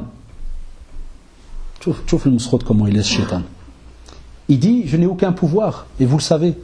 وَمَا كَانَ لِيَ عَلَيْكُمْ مِنْ سُلْطَانٍ. Wallah, vous savez très bien. Et Allah subhanahu wa ta'ala a prévenu de lui-même subhanahu wa ta'ala. Qu'est-ce qu'il a dit? Inna ibadi laysa laka alayhim sultan. Mes serviteurs, mes adorateurs, quand Satan a commencé à faire le malin dans la discussion en disant voilà, laisse-moi, ila yawmi yub'athun, jusqu'au jour du jugement dernier. Allah subhanahu wa ta'ala, il sait ce qui va se passer, il a laissé. Fabima arwaytani, pas trop, comme pour dire regardez adou Allah, il essaye de continuer à discuter avec Allah subhanahu wa ta'ala pour dire voilà, maintenant que je me suis fait avoir, je suis wallah, je vais pas rentrer en enfer tout seul. Je vais les jma' avec moi. Un par un, je vais les prendre. Et Allah subhanahu wa ta'ala, loin de là, il dit Inna ibadi laysa laka alim sultan. Et t'inquiète, s'il y en a qui veulent te suivre, il n'y a pas de problème, ils ont qu'à te suivre. Wallahi la amla'anna jahannam. Ça veut dire que je remplirai jahannam de toi et d'eux. Il n'y a aucun problème. Allah n'a pas besoin subhanahu wa ta'ala de notre adoration. C'est nous qui avons besoin de lui. Lui, il est ghani, il n'a pas besoin de nous. Mais sa clémence fait que subhanallah, il nous donne que quelques petits travaux à faire sur terre. Et il te dit, tu as le paradis. Et même comme ça, on faille. Et à ce moment-là, qu'est-ce qu'il va faire? Illa an da'awtukum fastajabtum li fala talumuni wa lumu anfusakum. Ça c'est catastrophique. Il va te dire wallahi, la seule chose que j'ai pu faire, c'est de te faire une da'wa, une invitation. Je te dis viens, on va chanter, viens, on va danser, viens, on descend à la plage. Et c'est pour ça qu'ils sont min al-jinnati wa nas. Ceux qui font de la tentation, tu en as dans le monde des djinns et tu en as dans le monde des êtres humains. Des fois tu as un shaitan qui marche à 2 pieds, ton copain. Je te fais Abdel, tu vas où? Je fais rien. Et on fait un tour en voiture. Où ça? T'inquiète, viens. Fais pas le muse. Viens, un musulman. Pas le muse. Viens, monte. Viens, ça. Tu vois le haram partout, quoi. Monte. Voilà. Première porte. Zid. C'est là que le shaitan il te dit ana da'awtukum. Wallahi, moi j'ai. Regardez le shaitan, la'anahullah, toujours le mousrot al-walidin. Et il est tellement, écoutez-moi bien, il est tellement haqir, il n'a aucun pouvoir, que ce jour-là, il sait que où est-ce qu'il va aller, going to Jahannam direct. Wallah, il sait qu'il n'y a aucune autre issue. Il va aller en Jahannam directement. Qu'est-ce qu'il fait? Il essaie de se montrer le plus petit possible devant Allah subhanahu wa ta'ala. Comme pour dire, non, j'ai rien à voir. Moi, je leur ai dit, venez, tu veux shtah, c'est tout. Je l'ai dit. Mon frère, t'as shtah, c'est toi qui as été, moi je t'ai rien fait. Vous avez déjà vu un jeune qui marche dans la rue comme ça?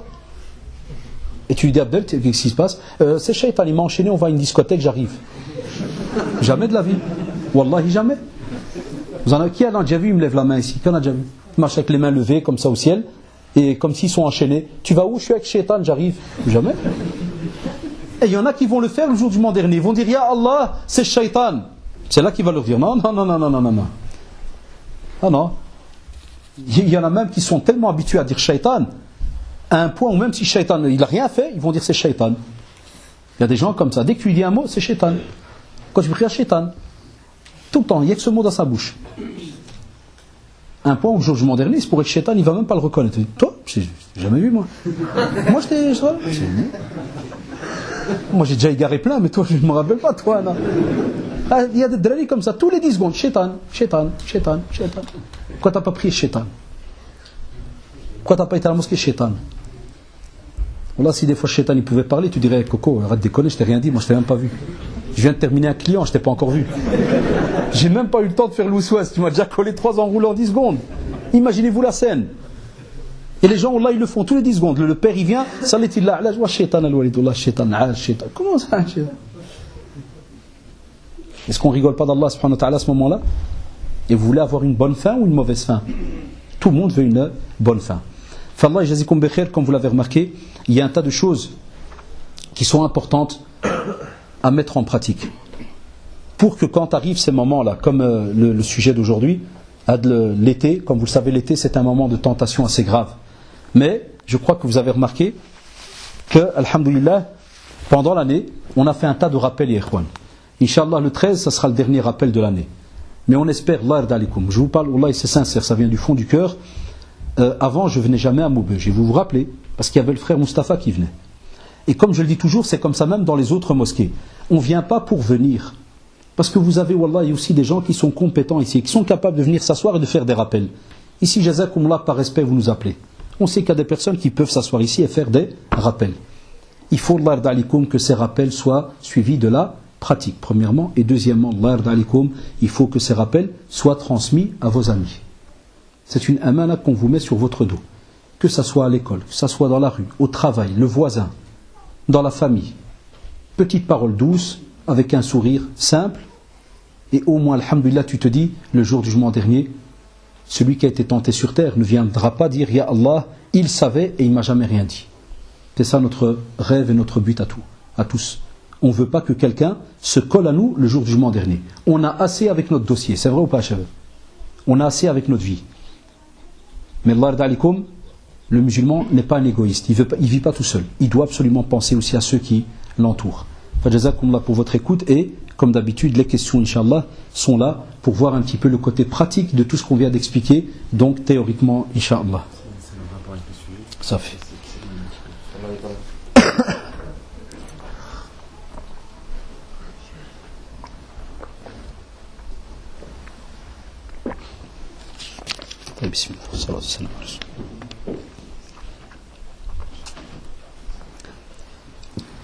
Ça c'est beau ça.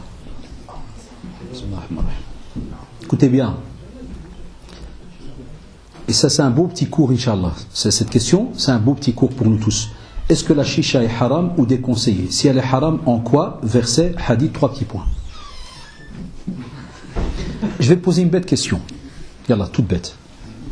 Wallah, je ne vais même pas rentrer avec vous dans un cours de l'usul alors qu'il y a moyen que je le fasse. Wallah, que je le fais, si vous voulez, on reste jusqu'à minuit. Maintenant qu'ils m'ont assuré par rapport à mon gosse, Wallah, je peux rester avec vous jusqu'à minuit et on fait un cours de l'usul jusqu'à minuit, si vous voulez. Je te pose une question. Normalement, Ikhwan, mais je sais que le frère, j'aurais aimé que si le frère pouvait lever la main qui a écrit la question. Parce que normalement, on est là pour apprendre. Et je ne le dis pas méchamment. C'est toi? Voilà, Allah yardalik. C'est pour ça que j'ai dit que c'est une très belle question. Cher frère, tu connais le prophète sallallahu alayhi wa sallam? Tu le connais, hein? Parmi les compagnons, tu connais Abu Bakr? Tu as déjà entendu Omar, radiyallahu anhu. Imagine une scène. Tu as souvent dans le Bukhari, Sahih al-Bukhari, tu as des scènes qui te disent j'étais, moi, Abu Bakr et Omar. C'est-à-dire le prophète sallallahu alayhi wa sallam dit j'étais moi, Abu Bakr et Omar. Et des fois, Abu Bakr, radiyallahu anhu, qu'est-ce qu'il dit? J'étais moi, le prophète et Abu Bakr. Et Omar, yak. Cher frère, je te pose une question. pourrais-tu maintenant imaginer le prophète sallallahu alayhi wa sallam assis avec Abu Bakr, Omar, en train de tenir une chicha? Lève-toi, parce que je ne te vois pas bien, Allah. Voilà. Est-ce que tu l'imagines? Mais Allah, c'est halal? Ou bien c'est... Pourquoi il ne pourrait pas le faire? C'est parce que c'est haram ou c'est... Il y a un problème là. C'est comme les frères qui me disent, pourquoi je ne peux pas parler à une fille? Je dis, ouais, appelle-moi ta soeur, je vais parler avec elle. Ah ouais? Parce que comme ça je fais à Bruxelles avec ceux qui me connaissent, alhamdoulilah, parce qu'ils savent que ça passe. Direct, le prophète Sassim l'a fait. Wallahi. Le prophète Sassim, quand le jeune est venu chez lui, qui lui a demandé, il lui a dit, Ya Rasulallah, donne-moi la permission pour commettre la fornication. L'adultère, c'est pour ceux qui sont mariés. Fornication, ceux qui ne sont pas mariés. Qu'est-ce qu'il a fait le prophète Sassim? Il lui a dit, est-ce que tu l'aimerais pour ta soeur, ta mère, ta tante, toutes les personnes que tu aimes? Qu'est-ce qu'il lui a dit? Oui ou non? Il lui a dit non. Il lui a dit non. Des fois, il y a des jeunes, tu n'as même pas besoin de lui sortir un verset ou un hadith. Moi, des jeunes, quand ils viennent chez moi, ils me font Malé, Hadda, je pourrais vous déconner. On ne peut pas parler avec une fille. Il n'y a rien, sahbi, il n'y a rien. Aucun problème, frère. Tu as une soeur? Il me fait ouais, pourquoi? Dis-lui qu'elle vient, on va discuter. Taqillah. Ah. Oh. Oula. Pourquoi il y a un verset, il y a un hadith, il y a quelque chose? Ça se fait pas, tu déconnes ou quoi? Comment ça se fait pas? Là, je te renvoie moi la balle. Yallah, sors-moi un hadith. Oh Allah, le frère, le lendemain, il te ramène. Ah, j'étais sur Google, tu ne peux pas te retrouver avec ma soeur de l'autre. Ah, voilà. Tu as la réponse, cher frère. Des fois, wallahi al-adim, al-fitra, ce côté pur qu'on a en nous et intelligent, te fait toi-même comprendre à la seconde que telle chose, ça passe pas. Wakha, c'est une nouveauté. La chicha, vous le savez, c'est une nouveauté. Mais on sait très bien qu'il y a de la fumée, qu'il y a des choses qui rentrent dans le corps. Et que ce corps, il y a dedans des poumons. Ces poumons ne t'appartiennent pas. Wallah, mais ils t'appartiennent. Ce corps, quand il t'a été donné par Allah subhanahu wa ta'ala clean, tu ne peux pas employer n'importe quoi. Même la nourriture, tu dois calculer avant de manger. C'est vrai ou pas, Shabab? Est-ce qu'on peut manger jusqu'à s'étouffer? Même la nourriture, alors qu'elle est halal, la nourriture. Et on parle de tiers. Ça, on parle de tiers dans la sunna. Que penser de gaz, là, et de liquide et de petites pierres que tu payes et que tu crames dans le vide pendant 1 heure? Va être questionné ou pas? C'est pour ça que ne demandez jamais sur quelque chose de contemporain qui vient d'arriver, donne-moi un hadith. C'est comme le frère, une fois, c'est les anciens, quand j'ai commencé cette da'wa, un jeune dans le quartier, je lui fais, mon frère, c'est haram de fumer. Il dit, Haddash, tu veux que moi je t'apprends maintenant? J'ai dit, ouais, pourquoi? Il m'a dit, est-ce que Marlboro, il existait au temps du prophète, Allah yahdik? Le type, il parle sérieux. Et il me donne un darsullah. Il m'a dit, ouais, franchement, un type comme toi, moi je dois lui apprendre. Il dit, Marlboro, il existait. Je dis un truc, je dis, je suis sûr. Des fous comme toi, il n'y en avait pas autant du prophète. Je dis, parce que si on avait, il les aurait déjà jetés dans le désert, avoir 50 km dans le désert. Adal rigole, non, mais, des fois ils font des petites attaques, Bla'ali fait le sérieux, mais il sait que c'est Ruina ce qu'il vient de raconter. Il sait que c'est Maïqa. Mais donc, ici, pour notre frère Jazaoullah, lui, là où il a raison, c'est des nouveautés. Et les nouveautés, c'est vrai, des fois, le frère, il y a des jeunes qui peuvent venir chez toi et te dire, ouais, mais mon frère, il n'y avait pas de chicha au temps du prophète sallallahu alayhi wa sallam. Comment ça c'est haram? Il faut un texte, hein? Les ulama à ce moment-là, qu'est-ce qu'ils font? Ils prennent la globalité des textes par rapport à tout ce qui est nuisible à la santé, nuisible par rapport à tes biens, gaspillage et ainsi de suite, et puis ils en découlent une règle générale. Ils te disent tout ce qui va être nuisible pour la santé, gaspillage, ceci, cela, devient alors interdit. Et moi, des fois, avec les jeunes, sans que je vais très très loin, je lui dis, est-ce que tu imagines? C'est comme aussi, ça marche à tous les coups. Il y a des fois des jeunes, tout le temps, ils m'envoient, est-ce que la musique est haram? Je fais souvent le la'ba, je leur dis, non, c'est halal. Ce qui est drôle, tout le monde... Je dis, pourquoi vous êtes étonné si vous demandez si c'est halal? Non, je voulais savoir, est-ce qu'il n'y a pas de... Je dis, écoute, je vais te poser une bête question, je fais toujours la même blague. Je dis, imagine-toi le prophète sallam, les compagnons, et par exemple, Abu Bakr radhiyallahu anhu, qui a une petite guitare, et... Wallahi, personne n'oserait le dire. Wallahi al-adim. Alors que les Arabes, et vous le savez, ceux parmi vous qui sont étudiants en sciences, ils savent, religieuses, ils savent que les Arabes, est-ce qu'ils étaient réputés dans la musique ou pas? Dans la poésie. Wallah, ils étaient réputés dans les instruments de musique. C'est pour ça qu'on parlait déjà de alat al-ma'azif en ce temps-là. Le ma'azif, ce sont les instruments de musique. Les Arabes étaient réputés spécialement en temps de guerre. Quand il y avait la guerre, comment est-ce qu'ils allumaient l'armée? Comment ils les chauffaient? Avec la musique. Avec des bruits spéciaux, comme faisaient les Romains et compagnie. Tchou, subhanallah. Et quand il dit aux jeunes, taïb, sahlan, waha, à l'aise. Donc on peut imaginer le prophète avec les compagnons, même si c'est pas le prophète qui joue, mais les compagnons qui jouent pour lui, a'udhu billah, donne-moi un texte. Et alors maintenant c'est toi qui vas aller faire les recherches. Là, il s'arrête. Parce qu'on sait très très bien, subhanallah, que ce qui a été interdit et que le prophète, mais même les compagnons n'ont pas fait en leur temps, c'est parce que c'est quelque chose qui est haram. Ou sinon, s'il y avait un bien, comme a dit le compagnon, dans le hadith Sa'id, le prophète, il nous a laissé aucun détail, même comment faire ses besoins. Il nous a laissé aucun détail, même un oiseau qui vole, tout ce que vous voulez, il aura tout expliqué, même comment les faire ses besoins. Subhanallah. Et c'est lui-même, sallallahu alayhi wa sallam, qui a dit yassiru wa la tu'assiru. Facilitez et ne rendez pas les choses difficiles dans la religion.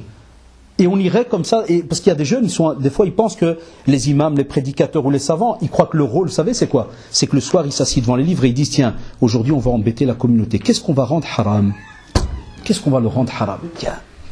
Allez, drari, tu imagines des imams entre drari, on rend haram le vélo, on fait une petite fatwa vite fait, allez, le vélo, haram. Vous croyez que ça marche comme ça, les shabab?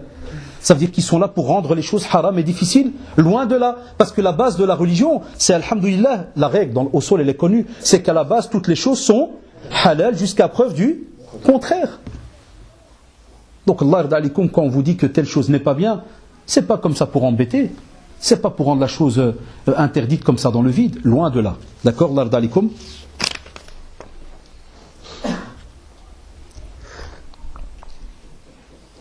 De nos jours, la nuit dehors, tout est tentation. Doit-on rester chez nous? Même le jour est tentation, wallahi. Et il y a un hadith, subhanallah, où le prophète, le hadith est authentique, dira arrivera un jour où il y aura tellement de tentation que celui qui marche, c'est-à-dire celui qui est assis sera meilleur que celui qui marche, et ainsi de suite. Il va citer différentes positions. Jusqu'à un point, il va parler de celui qui va être chez lui, tranquille. Donc on n'a pas encore tout vu, hein. Wallahi ya shabab. C'est parmi les signes de la fin des temps. On n'a pas encore tout vu. Et on voit déjà certaines choses.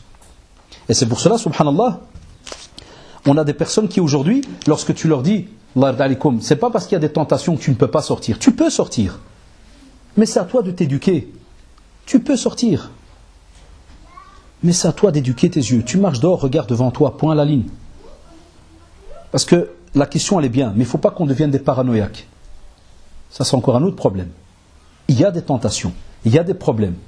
Mais alhamdoulilah, quand on a éduqué son corps et qu'on craint Allah subhanahu wa ta'ala, on est là, on sort, on regarde à l'aise devant soi, tranquille. Mais comment on fait pour la détermination de la quête du...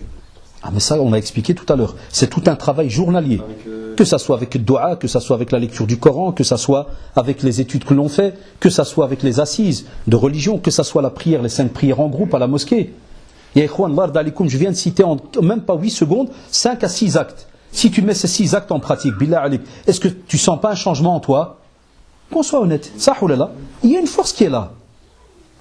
Pourquoi Allah subhanahu wa ta'ala il a dit ala bi dhikrillahi zid tatma'innul qulub, sûr et certain. Avec le rappel, la lecture aussi du Coran, le cœur s'apaise. Un cœur qui est apaisé, est-ce que dès qu'il sort, il regarde n'importe quoi? Inna salata tanha 'anil fahsha'i wal munkar. Regardez encore une réponse. La prière, elle t'évite. Wallahi, elle t'évite de tomber dans quoi? Dans la turpitude et tout ce qui est blâmable. Donc logiquement, si tu viens prier une prière, mais sincère, est-ce qu'en sortant, la première qui passe va la regarder? C'est là le problème. Donc on doit décortiquer ta prière que tu viens de faire là. Quel niveau elle a? C'est un niveau sincère? Ou bien c'est seulement parce qu'on doit venir Allah Akbar, Allah Akbar, Allah Akbar, puis salam alaikum. Voilà pourquoi ça ne marche pas. Le type il prie, il sort, il regarde. On se dit, mais il vient de sortir de la mosquée. Non. Il était entre 4 murs, il n'était pas dans une mosquée. C'est drôle à dire, il n'était pas dans une mosquée. Il était déconnecté, il est entré parce que c'est une routine chez lui. Donc les savants, ils mettent même en garde, allez lire le livre Talbis Iblis, allez en librairie l'acheter, il est en français. Ils mettent même en garde les ulama, ils mettent en garde même les prédicateurs, ils mettent en garde même ceux qui prient. Et allez acheter, il y a une conférence du frère Mustapha, les stratagèmes de Satan, d'Ibn al-Qayyim rahimahullah. Il les a regroupés en 6. Il va user d'étape en étape. Donc même ceux qui prient, Satan il vient et les embête. Pour pas qu'ils croient qu'il est à l'aise. Donc c'est important de faire tout ce travail-là. Est-ce que la cigarette annule les ablutions? Elle les annule pas, mais j'ai peur qu'elle annule ton islam si jamais tu meurs à cause d'elle. Parce que pour certains savants, il y a des fatwas depuis des années qui tournent, qui disent que celui qui meurt à cause d'un cancer des poumons à cause de la cigarette, ils estiment qu'il s'est suicidé. Non mais il est pas sorti de l'islam. J'ai dit il est suicidé. Tu disais, j'ai peur qu'il annule son islam, il n'est pas sorti de l'islam. Non, quand je parle de quelqu'un qui se suicide, pour certains savants, il est kafir. Il est kafir. Et celui qui se suicide, imaginez-vous. Ça ou là. Franchement, moi... Ce soir, non, je ne parle pas maintenant pour débattre seulement à deux. Quand tu rentres à la maison, va voir, alhamdoulilah, dans les aqwal, et tu vas trouver un groupe de savants qui le sort de l'islam. On est au courant de tous ces débats-là. Hein. C'est comme pour le débat très connu avec Cheikh Al-Albani rahimahullah sur Al-Kufr ou Kufran. Je vois ce que tu veux dire. On est au courant de cela. C'est l'affaire de savoir est-ce qu'une personne sort de l'islam. Il y a eu tout un débat, tout un groupe a même accusé Cheikh Al-Albani rahimahullah lorsqu'il a dit que celui qui ne prie pas, il n'est pas kafir, ça veut dire qu'il ne sort pas de l'islam. Alors vous savez qu'il y a un gros groupe de savants qui dit celui qui ne prie pas sort de l'islam. C'est vrai ou pas, ceux qui sont étudiants parmi vous? C'est pour ça que tu as sursauté, tu as raison. Il y a un groupe de savants qui le disent, il ne sort pas de l'islam. Et parmi eux, il y a Cheikh Al-Albani rahimahullah. C'est pour ça qu'ils l'ont même traité de murji. Ça ou là. Maintenant, je parle qu'aux étudiants ici, ils savent de quoi je parle, ça prend 10 secondes. C'est pas pour rien que certains groupes dans le monde ont attaqué le Cheikh Al-Albani rahimahullah lorsque, et c'est étonnant de lui, alors que Cheikh Al-Albani rahimahullah, il est très très strict. Ça ou là dans ses fatawa. Mais arrivé à ce sujet-là, il a dit il ne sort pas de l'islam. Pour le suicide, la même chose. Allez voir dans les fatawa de Mashaykh en Arabie. Yallah, ceux qui sont étudiants parmi vous. Et posez la question sur quelqu'un qui mort en état de suicide ou bien qui ne prie pas. Vous connaissez tout Cheikh Khalid Rashid. C'est quoi sa fatwa pour celui qui ne prie pas? Elle est dans son dars. Et elle est dans son dars. As-salat ashtaki. Vous connaissez ce dars? La prière se plaint. Qu'est-ce qu'il a dit? La fatwa, il te dit chez eux, c'est, il te dit, ni tu pries sur lui, ni tu le laves. Il te dit, tu le tires par les pieds avec ses habits, tu vas dans le désert, tu creuses un trou et tu le jettes. Et regardez comment il explique les choses. Très simplement, il te dit Buniyal islamu ala khams, pas ala 4, 5. Donc tu as fait sauter un pilier, tu l'as renié. Et il te dit Al-ahdu alladhi baynana wa baynahum as-salat faman taraka faqad kafar. Le texte est resté général, kafar. C'est là que les savants ils ont divergé alors entre eux. Ils ont dit qu'est-ce qu'on fait? Est-ce que kafar ça veut dire qu'il est vraiment sorti de l'islam définitif alors que dans les autres textes man qala la ilaha illallah dakhala al-jannah? Et c'est pour ça qu'un groupe a dit non, il va passer un jugement, mais ce jugement, wallahi, tu ne peux pas calculer. Tu ne sais pas combien tu vas rester dans ce jugement. Et ils disent après, tous ceux qui ont dit la ilaha illallah vont rentrer au paradis. Tu vois, subhanallah, regardez quel décortiquage ils ont fait. Et on a un groupe de savants, en Arabie et même des fois au Maghreb et autres, qui te dit non. Il a largué la prière, ça veut dire qu'il a largué un pilier de l'islam. Et Cheikh Al-Albani de nouveau il répond. Il leur dit c'est celui qui dit que la prière n'existe pas. Celui-là, d'office il a kfir. Parce qu'il a renié un pilier. Voilà pourquoi il y a eu ce débat entre eux, les élèves qui suivent là, sur internet ou bien dans certains livres. Eh bien pour le suicide, vous allez retrouver la même discussion. Il te dit celui qui sait donner la mort, et il se base sur le texte très connu. Lequel? Déjà dans le Coran, Zed. Celui qui tue, ça veut dire en ayant fait cela de sa propre décision. Qui va en enfer. Mais il y a un hadith, lequel?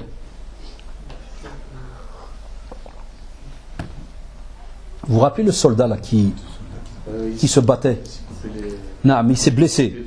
Et la douleur a tellement été forte, mais les gens ne le savaient pas. Blati, voilà. Les gens ne le savaient pas. Voilà, il est passé et il se bat. Et le prophète sallallahu alayhi wa sallam a dit une phrase qui a choqué les compagnons. Ils ont été étonnés. Il leur a dit, il est en enfer. Et un compagnon, subhanallah, c'est comme si stafqal al-amr. Il a trouvé ça lourd pour lui. Il dit kif, subhanallah, il court, il se bat, mashallah, il est bassel. Bassel en langue arabe, c'est pas le bassel le méchant là de. Mais dès que la méchanceté dans le domaine de la guerre, c'est du makikhaf, il n'a pas peur. Il court à gauche, à droite. Un compagnon a dit je dois le suivre. Instantanément, il a été blessé. Qu'est-ce qu'il a fait? Il a été derrière un petit endroit pour se cacher et il s'est donné la mort. Et il est revenu, il a dit ashhadu an la ilaha illallah, ashhadu anna rasulullah. Donc regardez comment est-ce que certains savants leur vous disent il sort de la religion. Anna, j'ai pas dit que je suis de cet avis-là, hein. Attention, moi je suis de l'avis de Cheikh Al-Albani rahimahullah. Mais pour la prière, je dois être honnête avec vous. Jamais, Dieu en est témoin, je donne de facilité à qui que ce soit. Je parle ilmi, c'est une chose. Côté science, c'est une chose. Mais quand un jeune me demande et qu'il me dit ouais, moi je prie pas parce que kada, je rigole pas avec lui là-dessus. Je fais pas de théorie avec lui. Je commence pas à lui dire oui, t'inquiète, c'est rien parce qu'il y a deux avis, un avis qui va dire t'inquiète, tu rentres quand même au paradis. Jamais de la vie. Jamais. Parce que si tu fais ça, tu l'as tué. Tu vas le réconforter dans sa manière de vivre. Il ne peut pas. Mais comme ça, vous le savez. Ça va. Mais je le rappelle encore une fois, donc je vous dis l'avis de certains. Pour vous dire, c'est pour ça que nous, on essaie toujours de vous faire peur avec l'avis de savants, mais qui sont connus. Hein. Ceux que je vous cite, il y en a parmi eux, Cheikh Bin Baz, rahimahullah. Très strict dans les fatawas de suicide et de ne pas prier. Sahullah shabab, ceux qui lisent dans les fatawas. Très strict.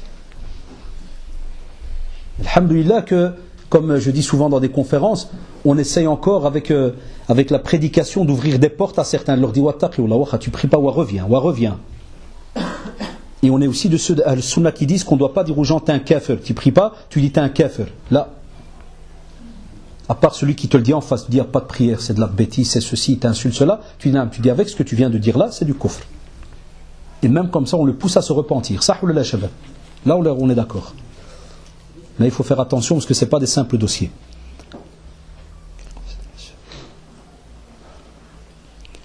Non, ça, il ne faut pas jouer avec ça. Comme a dit la personne, quel conseil donner à ceux qui prononcent le nom d'Allah avant de commettre un péché?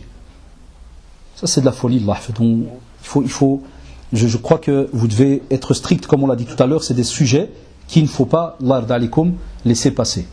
Il faut prendre ce jeune ou bien cet adulte et autres et lui dire fais attention. Et il y a des fois des personnes, c'est vrai, ils trafiquent et pendant qu'il va trafiquer, changer une fausse plaque ou n'importe, il dit Bismillah. C'est le monsiba.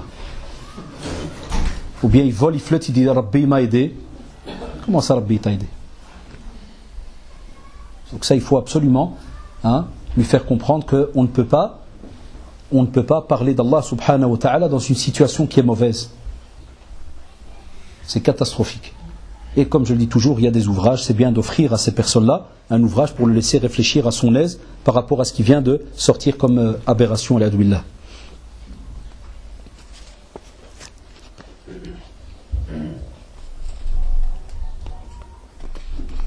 Ça j'ai répondu, donc je sais que la chicha est haram, donc je veux juste que vous le dites pour qu'une personne l'entende. Je crois qu'il a entendu maintenant 20 fois.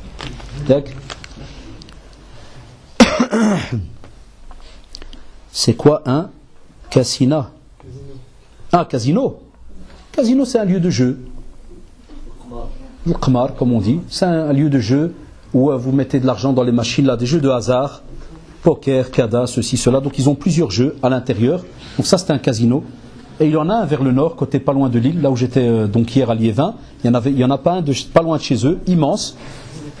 Il y en a un autre, je crois, pas loin d'ici, à la frontière. C'est des endroits qui ne sont pas donc donnés à n'importe qui. Il n'y a que Al-Fasad qui vont là-bas. Il faut faire attention. Je mets le hijab, sachant que je vais au lycée, je ne veux pas entrer avec comment faire. On a déjà parlé de ces questions. Que les sœurs qui sont habituées aux conférences, un jour, fassent aussi une petite jalsa entre sœurs pour faire des rappels par rapport à cela. Ça, chères sœurs, ça ne sert à rien de le demander à chaque fois à un prédicateur, vous avez la réponse. Faites votre possible en voyant dans la loi qu'est-ce que vous avez le droit de suivre comme cours. Soit par correspondance, soit... voyez, regardez un peu dans la loi qu'est-ce que vous avez. Sûrement dans la loi en France, il y a un tas de règles. La preuve, il y a des personnes qui sont non musulmanes et qui ne veulent pas aller suivre l'enseignement laïque, par exemple. Wallah, vous serez étonnés, il y en a. Il ne faut pas croire qu'il n'y a que le musulman qui a des problèmes. Il y a même des juifs pratiquants qui ont des problèmes. Ils ne veulent pas la laïcité, par exemple. Ou bien il y a même des fois des chrétiens ultra pratiquants qui ne veulent pas aussi ce qu'on appelle les évangélistes. Ils ne veulent pas la laïcité, par exemple. Et ils trouvent des moyens. Mais nous, les musulmans, on est à l'aise. Nous, c'est nafsi. On est déjà au jour du jugement derrière nous, sur terre déjà.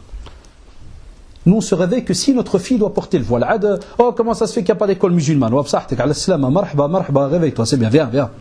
Viens, rentre dans notre équipe. On est à 20 à se plaindre, rajoute-toi 21. Vous avez remarqué comment ça se passe? Les gosses, ils ont un certain âge, il est au courant qu'il y a un hijab qui est interdit. Oh, ils ont interdit le hijab. Marhaba, ala salama. Viens de se réveiller. 50 ans de présence en France ou je ne sais combien d'années. Sahoulala. 2-3 lycées musulmans. Chaque année, je vais à Toulouse pour le lycée Alif que vous connaissez peut-être. Des années qui se battent pour avoir l'agrégation, pour être reconnus. Des années. Vient de l'être l'année passée. 6 millions de musulmans. Tabarakallah alaykoum en France. Masha'Allah. 6 millions. 500 000 équipes de foot. Il a drab à 12 joueurs. Ou la 11, il y a 11 joueurs dans une équipe. Vous faites 500 000 équipes à Drari. Ça veut dire que vous êtes prêts à faire le championnat avec 4 terres. 6 millions de musulmans. Tabarakallah alaykoum. Mais comme a dit le prophète sallallahu alayhi wa sallam, Rutha karutha sayl. Comme avec l'écume d'une vague. Vous savez, dès que la vague elle repart, la mousse, elle s'effrite. Donc des fois on est fier de dire, Masha'Allah, en France on est 6 millions, en Belgique 600 000, en Amérique 3 millions, quelle est des statistiques. Et dans le ma'qoul, dans la réalité, Voilà. Pas foutu de sortir une bonne école par ville. Rien. Tranquille. Et nos sœurs msakin, les hommes sont responsables des sœurs. Wallahi, ces sœurs, le jour du jugement dernier, wallahi, elles vont toutes venir coller cela sur le dos des hommes. Vous nous avez pas aidés. Sahou la shabab. Wallahi l'adim. Regardez cette phrase que je viens de vous dire pour plus tard. On se la rappellera le jour du jugement dernier. On est responsable de nos sœurs. L'homme est responsable de son épouse et de ses filles. C'est vrai ou pas? Qu'est-ce qu'on a qaddam? Qu'est-ce qu'on leur a apporté? C'est pour ça que je dis stop, les mosquées, il y en a assez. Alhamdulillah, stop. Moi je dis, c'est bien de rajouter une mosquée, vous savez quand? Le jour où vous aurez dans cette mosquée la guerre à la prière du subh. C'est-à-dire si un jour vous entendez qu'à la mosquée de l'Épinette, il y a eu la guerre devant la porte parce qu'il n'y a plus de place pour prier subh, agrandissez. Tant qu'il n'y a pas ça, c'est déjà trop grand ici. Wallahi. C'est vrai ou pas? C'est trop. Il y a trop de place. Regardez, pas d'école, pas de cadre, et on est à l'aise. Et on se donne des auto-fatwas. Oui, chère sœur, tu peux l'enlever, c'est un cas de force majeure, hein, c'est un djihad. Tu peux, hein. La schmatise, c'est un art. Énorme. Peut-on envisager une séparation avec un homme, donc son mari, si celui-ci regarde les femmes sur son passage? Ici, moi, je poserai deux questions. Ou bien je dirais deux choses. La première, il faut que cette sœur absolument crève l'abcès. Elle doit parler avec lui. Deuxièmement, il ne faut pas être gêné. Il faut que cette sœur aussi demande à son mari, est-ce qu'il y a quelque chose que je ne fais pas que tu voudrais que je fasse? Parce que des fois, il faut être honnête, ça peut arriver. Je dis bien ça peut arriver. Que des fois des sœurs se négligent, se font pas belles pour leur mari. Comme il y a des frères qui se négligent. Il y a des mecs qui rentrent en salopette, ils mangent en salopette et ils dorment en salopette. Il pue lundi, il pue mardi, il pue mercredi, il attend le vendredi. Ou bien il attend mercredi parce qu'au travail ils ouvrent les douches le mercredi. Et il se lève, Wallah al-Adim, j'ai des plaintes au bureau. Mon mari pue. Haïda te dit, mon mari, il rentre dans l'Arak et il continue comme ça et je le supporte plus. Il comprend pas pourquoi je veux pas l'approcher. Eh bien peut-être que aussi peut-être que la sœur va me dire non, alhamdoulilah, je fais tout pour être belle, pour être à ses yeux quelqu'un de présent. À ce moment-là, chère sœur, si tu fais tout ton possible et que ce mari, subhanallah, regarde les femmes des autres, tu passes au plan B, c'est lequel? Médiation. Parce que ça, c'est un qlil din. C'est quelqu'un qui a un manque grave de pudeur et de religion et de pratique. Ça veut dire que c'est même quelqu'un, j'ai même peur qu'il ait même plus de fierté vis-à-vis de son épouse. Regardez comme ça les femmes. Déjà, même si tu n'es pas marié, c'est haram de regarder. Que penser quand tu es marié? À ce moment-là, on passe au plan B, donc une médiation. D'abord, avec quelqu'un de neutre. Il n'y a pas besoin d'ameuter la famille pour ça. D'abord neutre. Parce qu'il se peut que des fois, il y a des maris, le jour où ils sont réveillés, ils se disent, A'udhu billah, qu'est-ce que je fais? C'est vrai, excuse-moi, je me suis trompé. J'ai pas remarqué, c'est vrai. C'est grave ce que je fais. Alhamdoulilah, la famille, elle n'est pas au courant, on est tranquille. Mais si jamais tu fais une médiation et continues à faire le malin, tu passes alors à tes parents. Voilà, mon mari, il regarde partout, n'importe où, n'importe comment. Je ne peux plus vivre avec lui. Et il y a des hommes qui ne comprennent pas qu'une femme, et c'est tout à fait normal. Est-ce qu'un homme supporterait que sa femme regarde des mecs à gauche, à droite? C'est drôle ça chez nous, j'ai remarqué chez les Arabes. L'homme peut le faire, il trouve ça normal. Mais si jamais un mec qui regarde sa femme, qu'est-ce qu'il fait? Il qtl. Voilà, j'ai jamais compris cette équation. Haramun alaykum, halalun alayna. Ça, vous ne pouvez pas, nous on peut. Vous les femmes ne pouvez pas regarder, hein, mais nous les mecs à l'aise. C'est dans quelle religion ça? Dans quelle secte? C'est peut-être une secte. Hein. Vous m'avez compris le message. Donc la sœur, elle doit voir avec lui, discuter clairement. Est-ce que c'est halal ou haram de s'épiler les sourcils? On l'a déjà dit 1000 fois, il est haram. Et rahmoukallah, puisque le prophète dans le hadith authentique, il a même dit La'anallah an-namisa wal-mutanammisa. C'est-à-dire Allah a maudit celle qui s'épile et l'esthéticienne ou la ziyana qui vient le faire. Les deux sont maudits. Voilà, c'est un examen qu'Allah a donné à la femme. Touche pas à tes sourcils. Ce sont les autres communautés qui font cela. Et à l'homme, il lui a dit diminue ta moustache et laisse la barbe. Hein, on a bien taquiné les sœurs par rapport aux sourcils, les cadavres. Ouais, mais l'homme aussi, il diminue la moustache et laisse la barbe. Voilà, il fait le contraire, subhanallah. Regardez, c'est incroyable, c'est beau. Et la femme, c'est l'inverse. Elle enlève la moustache. Jamais on s'embrasse deux moustaches. Ah là, tout le monde a compris. Allahu Akbar. Ah là, tout le monde trouve ça logique.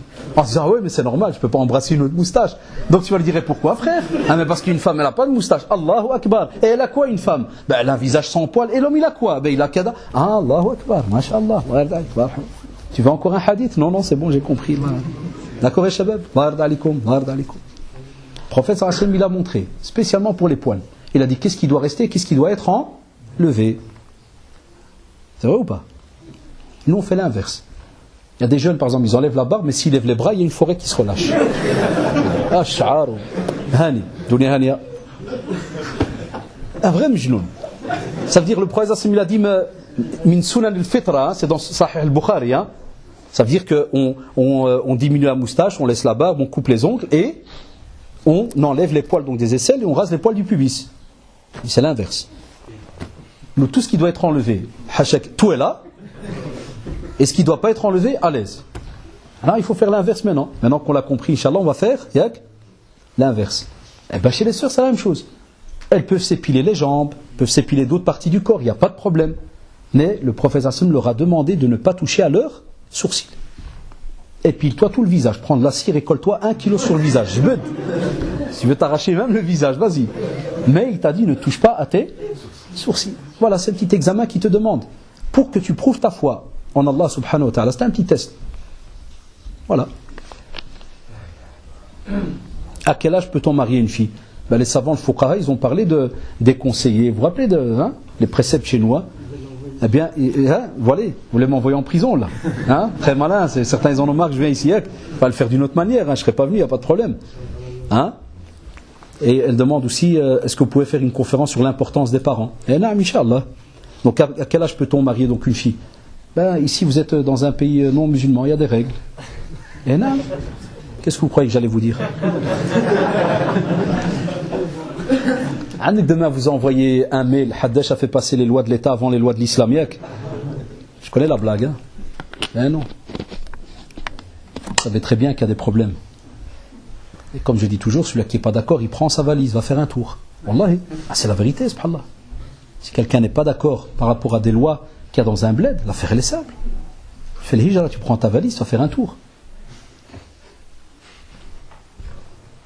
Pas besoin de trafiquer, et puis demain à 17 ans elle a un ventre, elle vient à la maison, puis l'autre qui porte plainte, et puis on vient chez toi, tu as toute la famille en prison, puis tu as c'est Haddash qui a donné une fatwa. Non, non, non. Non les frères. Vous avez compris ce genre de sujet, ça ou là là. Mais je comprends qu'en tant que musulman, je vais être honnête avec vous, on a une frustration de ce côté-là. Anabidi, Wallah, ça m'énerve. Cette question, la sœur, elle a tout à fait raison. Parce qu'on nous attaque, vous savez, il y a des lois qui ont été faites par rapport aux âges. En vérité, Allah, elle touche les laïcs. Dieu en est témoin. Vous savez à qui elle touche? Elle touche les croyants. Rabbi shahid, Wallahi. Parce que la preuve, les laïcars, ils sortent, ils se marient ou pas? Non, ils sortent. Ceux qui se marient encore, c'est les juifs, les chrétiens et les musulmans. Ah, bah vous savez très bien, même chez nous en Belgique, les statistiques, les premières relations sexuelles chez nous en Belgique, ils ont fait une statistique dans les écoles, c'est à partir de 12 ans. Wallah al-adim, dans la communauté française chez nous. 12 ans, première relation. Panache. À la vérité, où est-ce qu'elle est? Mais ils savent que chez nous, on ne vit pas comme des hayawan. Et ça les blesse pour certains parmi eux. Ils n'aiment pas ça. Ils n'aiment pas qu'il y ait des gens structurés, qui vivent humblement, paisiblement. Alors ils mettent comme ça des lois, 18 ans. C'est comme si je voudrais dire, moi si j'avais un laïcard en face de moi, je veux dire, toi maintenant tu me garantis que toutes les filles et tous les garçons de France ne se touchent pas avant 18 ans? Masha'Allah alikum. On devrait prendre exemple sur vous alors. C'est incroyable. On sait très bien que ce n'est pas le cas. Et c'est pour cela qu'on est dans un sale dilemme. Et nos enfants, c'est pour ça qu'il y a des mamans qui posent ces questions-là, parce que nos enfants leur tombent dans la fornication, à billah. Et de nouveau, je vous dis la vérité. Wallah, Max, c'est la faute aux Français. Wallah. Moi, quand je parle, c'est sincère, parce que quelqu'un pourrait se dire maintenant, oh là, il dit ça parce que c'est un khawaf, il veut vite arranger les choses. Non, non, non. Ceux qui me connaissent, ils savent que je n'ai pas de double langage. Wallah, c'est comme ça depuis 22 ans que je fais de da'wah, j'ai jamais eu de problème avec personne. Ni avec des États, ni qui que ce soit. Parce qu'ils savent, et on est écouté, on est enregistré, il y a des shkam, il y a tout ce que vous voulez. Mais ils savent qu'on est nishan. On ne parle pas comme des fous, on ne raconte pas n'importe quoi. Ils savent que tout est bien structuré. La faute, wallahi, elle est aux Français. Les Français, Rabbi Shahad, Dieu en est témoin, ils font leur travail et ils sont impeccables. Wallah, je leur donne 20 sur 10. Vous savez pourquoi? Qui peut me dire pourquoi? Yallah, bismillah. Vous savez pourquoi? Non. Quand tu es un boucher, tu travailles dans quoi? Dans la mécanique? Qu'est-ce que tu fais? Répondez, tu fais de la boucherie. Yak? Quand tu es à laïque, tu travailles dans quoi? Dans la laïcité ou bien la religion? La laïcité. Donc qu'est-ce que tu défends? La religion ou la laïcité? La laïcité. Point. Voilà. Donc ils ont 20 sur 10. Ils font leur travail. Wallahi. Ils ont des règles. Voilà, nous les laïcs, on fonctionne comme ça. 1, 2, 3, 4, 5, 6. Ils les mettent en pratique. Wallah, c'est des vrais sunnites chez eux. Hein. Ah, ils suivent leur sunna eux, hein, comme il faut. Et venez chez nous. On revient à 6 millions. C'est pas là, c'est pas eux les mauvais. Et je le dis avec toute franchise. Wallah, ils sont mauvais. Ils font leur travail. Comme il m'a dit un frère converti, mon collègue Absalam, qui est étudiant de Médine, diplômé de là-bas aussi, il me disait, il me dit, il y a des frères, je ne les comprends pas. Ils veulent que, eux, en tant que musulmans, par exemple en Belgique ou bien en France, ils veulent que le français non musulman, quand il passe, il leur dit Assalamu alaikum. Tu vois, quand des fois il y a des questions, pourquoi ils ne nous laissent pas nous marier? Pourquoi ils nous interdisent Kada? Pourquoi ils nous font ceci? Et qu'est-ce que tu crois? Tu es où? Dans l'Émirat de France. T'es en France, hein, frère. Oh là là, sœur. Ça, oh là là. Mais il y a des lois. Et ces lois-là, est-ce que nous on les emploie? En Belgique, c'est la même chose. Vous imaginez, chez nous, l'État te dit, quand tu ouvres une école, après une année, on te paye tous les subsides. Tu vois, Allahu Akbar. Les profs de religion sont payés. Vous connaissez avec ces règles? Qui n'est pas au courant? Ben, chez nous, en Belgique, quand il y a un musulman dans une école, l'État doit payer un prof de religion islamique dans l'école. Et il vient donner 2 heures de religion islamique par semaine, payé par l'État belge. J'étais fonctionnaire de l'État, prof de religion pendant 1 an. L'État me payait pour enseigner l'islam dans la classe. Et même comme ça, vous savez le CFCM que vous avez, on a chez nous, ça s'appelle l'exécutif des musulmans de Belgique. Donc l'État donne, jusque je crois sans exagérer, peut-être 1 million, là 2 ou là 3 millions d'euros de subsides. Et même comme ça, dernièrement, la Arab Diana, ils ont été touchés dans la caisse. Après on te dit, ouais, les salles belges des racistes. Ah, vous êtes des malades, je leur dis, vous êtes des fous. Là-bas, le ministre, il vient de leur descendre tout le subside à 200 000 euros. Il leur a dit, vous payez que les loyers, vous touchez plus à rien. La guerre entre eux. Wallahi, la guerre. Non, la faute n'est pas aux Français ni aux Belges. Wallahi al-adim. Au contraire, eux, ils font leur travail. Eux, c'est comme les bouchers, ils travaillent la viande. Voilà. Et nous, les musulmans, 30 ans minimum. Moi, j'ai 40 ans, donc je suis né là-bas. Je suis né à Bruxelles. Donc 40 ans j'ai. Mon père est arrivé, il avait 18, il a 70. Donc imaginez-vous combien d'années. Il a passé plus de 50 ans en Belgique. On n'a qu'une école musulmane à Bruxelles reconnue en tant qu'école musulmane. Une seule en 50 ans. Une seule. 600 000 musulmans pour un pays de 10 millions d'habitants. Tout petit. Une seule école musulmane. Et en plus, wallahi, ils l'ont pondu cette école. Elle est sortie de Dra'. Si vous connaissez l'historique de l'école Al-Ghazali, elle est sortie de Dra'. C'est un Saoudien qui l'a ouvert. Un vieux, Cheikh Samir Al-Radi, tout vieux. Je n'oublierai jamais, il était le directeur de notre centre. Un jour, il est venu, là, je mets à la jeune, il a dit, il n'y a pas d'école musulmane ici. On dit non. Pourquoi? Tu connais Mgharba directeur, oh, Cheikh raciste. Quel raciste? Il y a des lois ou pas ici? Wallah, je n'oublierai jamais, il a convoqué un groupe d'avocats, il leur a dit, vous m'apportez toutes les lois, je vous ouvrirai une école musulmane. Ça a pris 1 an. L'école était déjà ouverte. Il a mis tout l'argent chez lui, Mskin. Il a tout payé, Kada, c'est bon, ça fait, la loi est bonne, il y a un problème, avocat direct. Chaque fois qu'un voulait ouvrir sa bouche dans un bureau, avocat. Ça, les Belges ont dit, ouais, c'est bon, ouvre ton école et dégage. Vas-y. Ils ont ouvert l'école Al-Ghazali. Ce cheikh, il a prêté le centre aux Marocains pour 1 an, parce que c'est les Marocains qui vont dans cette école. 1 an, il leur a dit, voilà, je vous ai apporté l'école, batal, gratuit. Je l'ai ouvert, tout est là. Et je vous donne 1 an gratuit le bâtiment. Payez même pas le gaz, rien. Wallahi la ilaha illahu. Je suis dans cette école depuis 15 ans. Vous savez quand est-ce qu'ils ont acheté le premier bâtiment? Ils viennent de sortir du centre après 19 ans. Tout le Mgharba, des sanctions à ça. Je suis un Marocain, ne croyez pas que je suis raciste. Là. Parce que je parle de ma race. C'est comme avec les animaux bizarres qui collent. Le Saoudien, il a prêté pour 1 an. Ils sont restés combien? 19 ans. Hatta le dernier cheikh, Hafidahullah, il est reparti en Arabie, Cheikh Abdelaziz, ceux qui l'ont connu Al-Yahya, il suppliait les Maghrébins, il leur disait Allah yarhamkum walidin, 19 ans qu'on vous donne le centre. Vous n'avez toujours pas économisé pour un bâtiment? Ils l'ont dit, il n'y a rien. Wallah, c'est lui qui a été de nouveau récolté de l'argent et il leur a acheté un bâtiment un peu plus loin que le centre. Et ils viennent de sortir, après 20 ans dans le centre. Et de nouveau, dès qu'on est devant un couscous, ouais, les Français, c'est des a'da, c'est des a'dou Allah. Ils ne nous laissent pas, ils ne nous donnent pas, ils ne nous font pas. Wallah, et comme on est dans le taquinage, je vais continuer. C'est comme s'il y a des frères qui s'attendent qu'un jour, à la mosquée, comment vous l'appelez, Bopinette ou comment? L'épinette. Ils croient que dès qu'ils vont ouvrir la porte, ils vont trouver Sarkozy ici assis. Subhanallah, subhanallah. Je ne sais pas, hein. Wallah, je ne sais pas, parce que je ne vous connais pas très bien.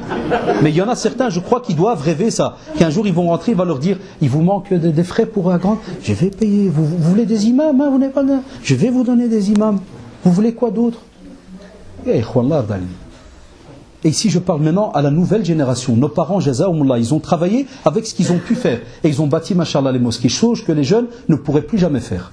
Écoutez la phrase que je vous dis. Certains pourraient se dire, qu'est-ce qu'il a aujourd'hui? Il a l'air trop sûr de lui. C'est de là où j'ai grandi dans les mosquées, je travaille dans une mosquée. Donc je ne travaille pas dans une société à l'extérieur. Et je vois la réalité des mosquées. Chaque fois que tu demandes à des responsables, les jeunes n'investissent pas. Et on veut des écoles musulmanes, on veut un tas de choses. On doit faire un carouage général du cerveau, de comment on fonctionne, quels sont nos buts, qu'est-ce qu'on veut exactement, et ainsi de suite. Et on va clôturer l'ard d'alikum.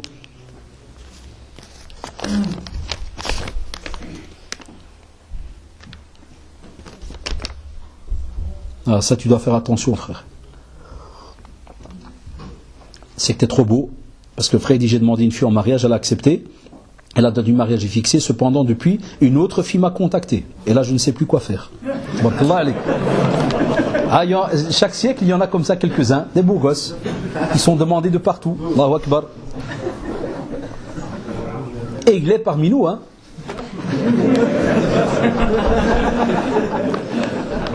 Mais comment déterminer la beauté maintenant? Il y a plein de petits bisous, je ne sais même pas qui ça peut être. Il est là, il est avec nous.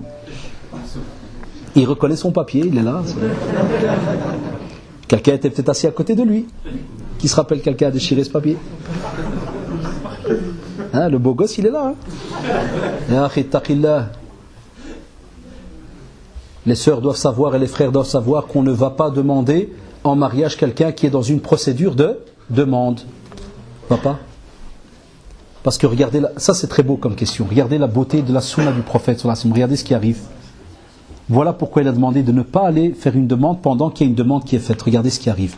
Parce que Shaitan, il va toujours te faire croire que la deuxième qui est venue, elle est encore plus belle que la première. Et qu'il y aurait une 20e, elle sera plus belle que la 20e qui est venue. Et comme ça, même s'il y en a 100. Et chez les sœurs, la même chose. Que un, il vient, il te demande en mariage, et tu ouvres la porte à un deuxième, ou un 20e, le 30e te paraîtra encore plus beau que le premier. Voilà pourquoi le prophète m'a dit, on laisse la tête bien gardée au froid, et on discute, on fait la muqabala en présence d'un mahram, et cher frère, elle n'a pas à te contacter, parce que le français il est bien clair, une autre fille m'a, m'a contacté. Est-ce qu'on peut? Non. Tu dis appelle ma mère. 10 secondes, top chrono, elle t'appelle, tu dis appelle ma mère, salam alaikum, tac. Tu me diras mais elle ne connaît pas où elle est ma mère. Eh bien dis-lui, passe chez ma mère, t'as qu'à me suivre de loin. Suis-moi de loin, je vais rentrer chez moi, c'est ma maison. Mais ça c'est si, et c'est une fierté qu'une fille demande à un frère. Khadija radiallahu anha, notre mère et votre mère à tous, a demandé le prophète sallallahu alayhi wa sallam en mariage. Et il y a eu d'autres cas.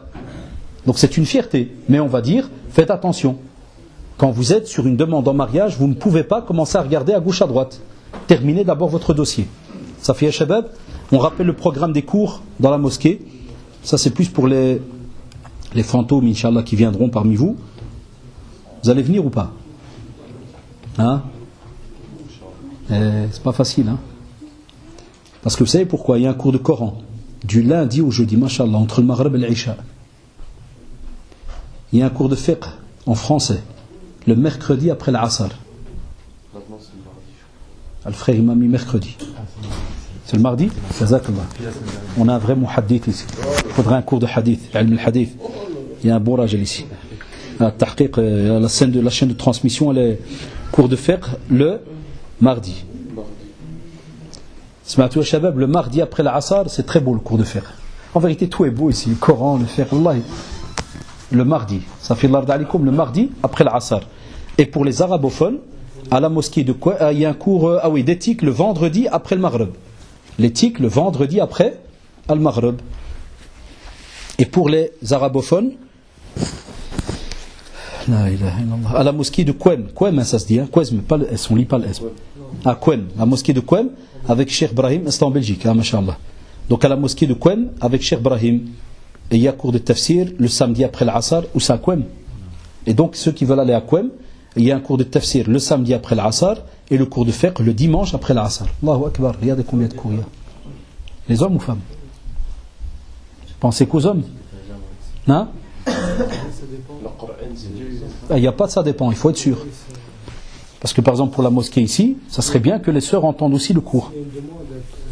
Donc les sœurs qui nous entendent, si jamais vous avez une demande, pas pour le cours de Coran, parce que vous savez bien, ça vous devez le faire entre vous, mais pour le cours de fiqh et d'éthique, alhamdoulilah, le côté des femmes, les frères alors ils ouvriront et vous entendrez le cours. S'il y a une demande, donc vous transmettez, Inch'Allah. Et comment elles transmettent la demande? Voilà, vous transmettez à votre frère et à vos maris qui vont parler à qui? Non, il ne faut pas dire aux jeunes. Très malin, comment dire arabe? Non, il faut le couler, il faut le rarab. Le frère Mohamed, mais son nom de famille, ils doivent savoir c'est qui. Il y a plein de Mohamed ici. Très malin le type, je le sens. C'est un commerçant, Yak? Parce que j'ai un doute. Très malin. Le Mohamed. Ça, le jour où il y a le feu ici, qui c'est qui Mohamed? Nom de famille? Hein? Donc Mohamed Diban. Donc les sœurs parlent à leurs frères ou à leur mari et ils contactent Mohamed Diban. C'est ça. Biban. Quand ils contactent Mohamed, il m'a déjà arnaqué Diban. Ça, ils viennent chercher après Diban, il y a personne qui dit où va ici. Donc Mohamed Biban et, ou bien l'akh Omar, nom de famille? Hein? Abdel? Abakil. Donc Mohamed Biban et Omar Abakil. Les frères ils viennent, ils disent voilà, il y a, même s'il n'y a qu'une seule sœur, wallahi, même s'il n'y en a qu'une seule, les frères ils ouvriront le côté des femmes et elle suivra le cours. Et nos sœurs doivent participer parce que le fiqh et l'éthique, c'est ce que vous allez aussi transmettre à vos enfants. Sah ou là. Donc tout le monde doit participer. Subhanakallahumma wa bihamdik nashhadu an la ilaha illa anta astaghfiruka wa natubu ilayk. Subhana rabbika rabbil izzati amma yasifun wa salamun ala al mursalin walhamdulillahi rabbil alamin wa jazakumullahu shabab. Et donc il n'y a plus de questions après ceci. Allah yahfadkoum, Allah yahfadk. Non, abadan, mais on est là pour hein. Non.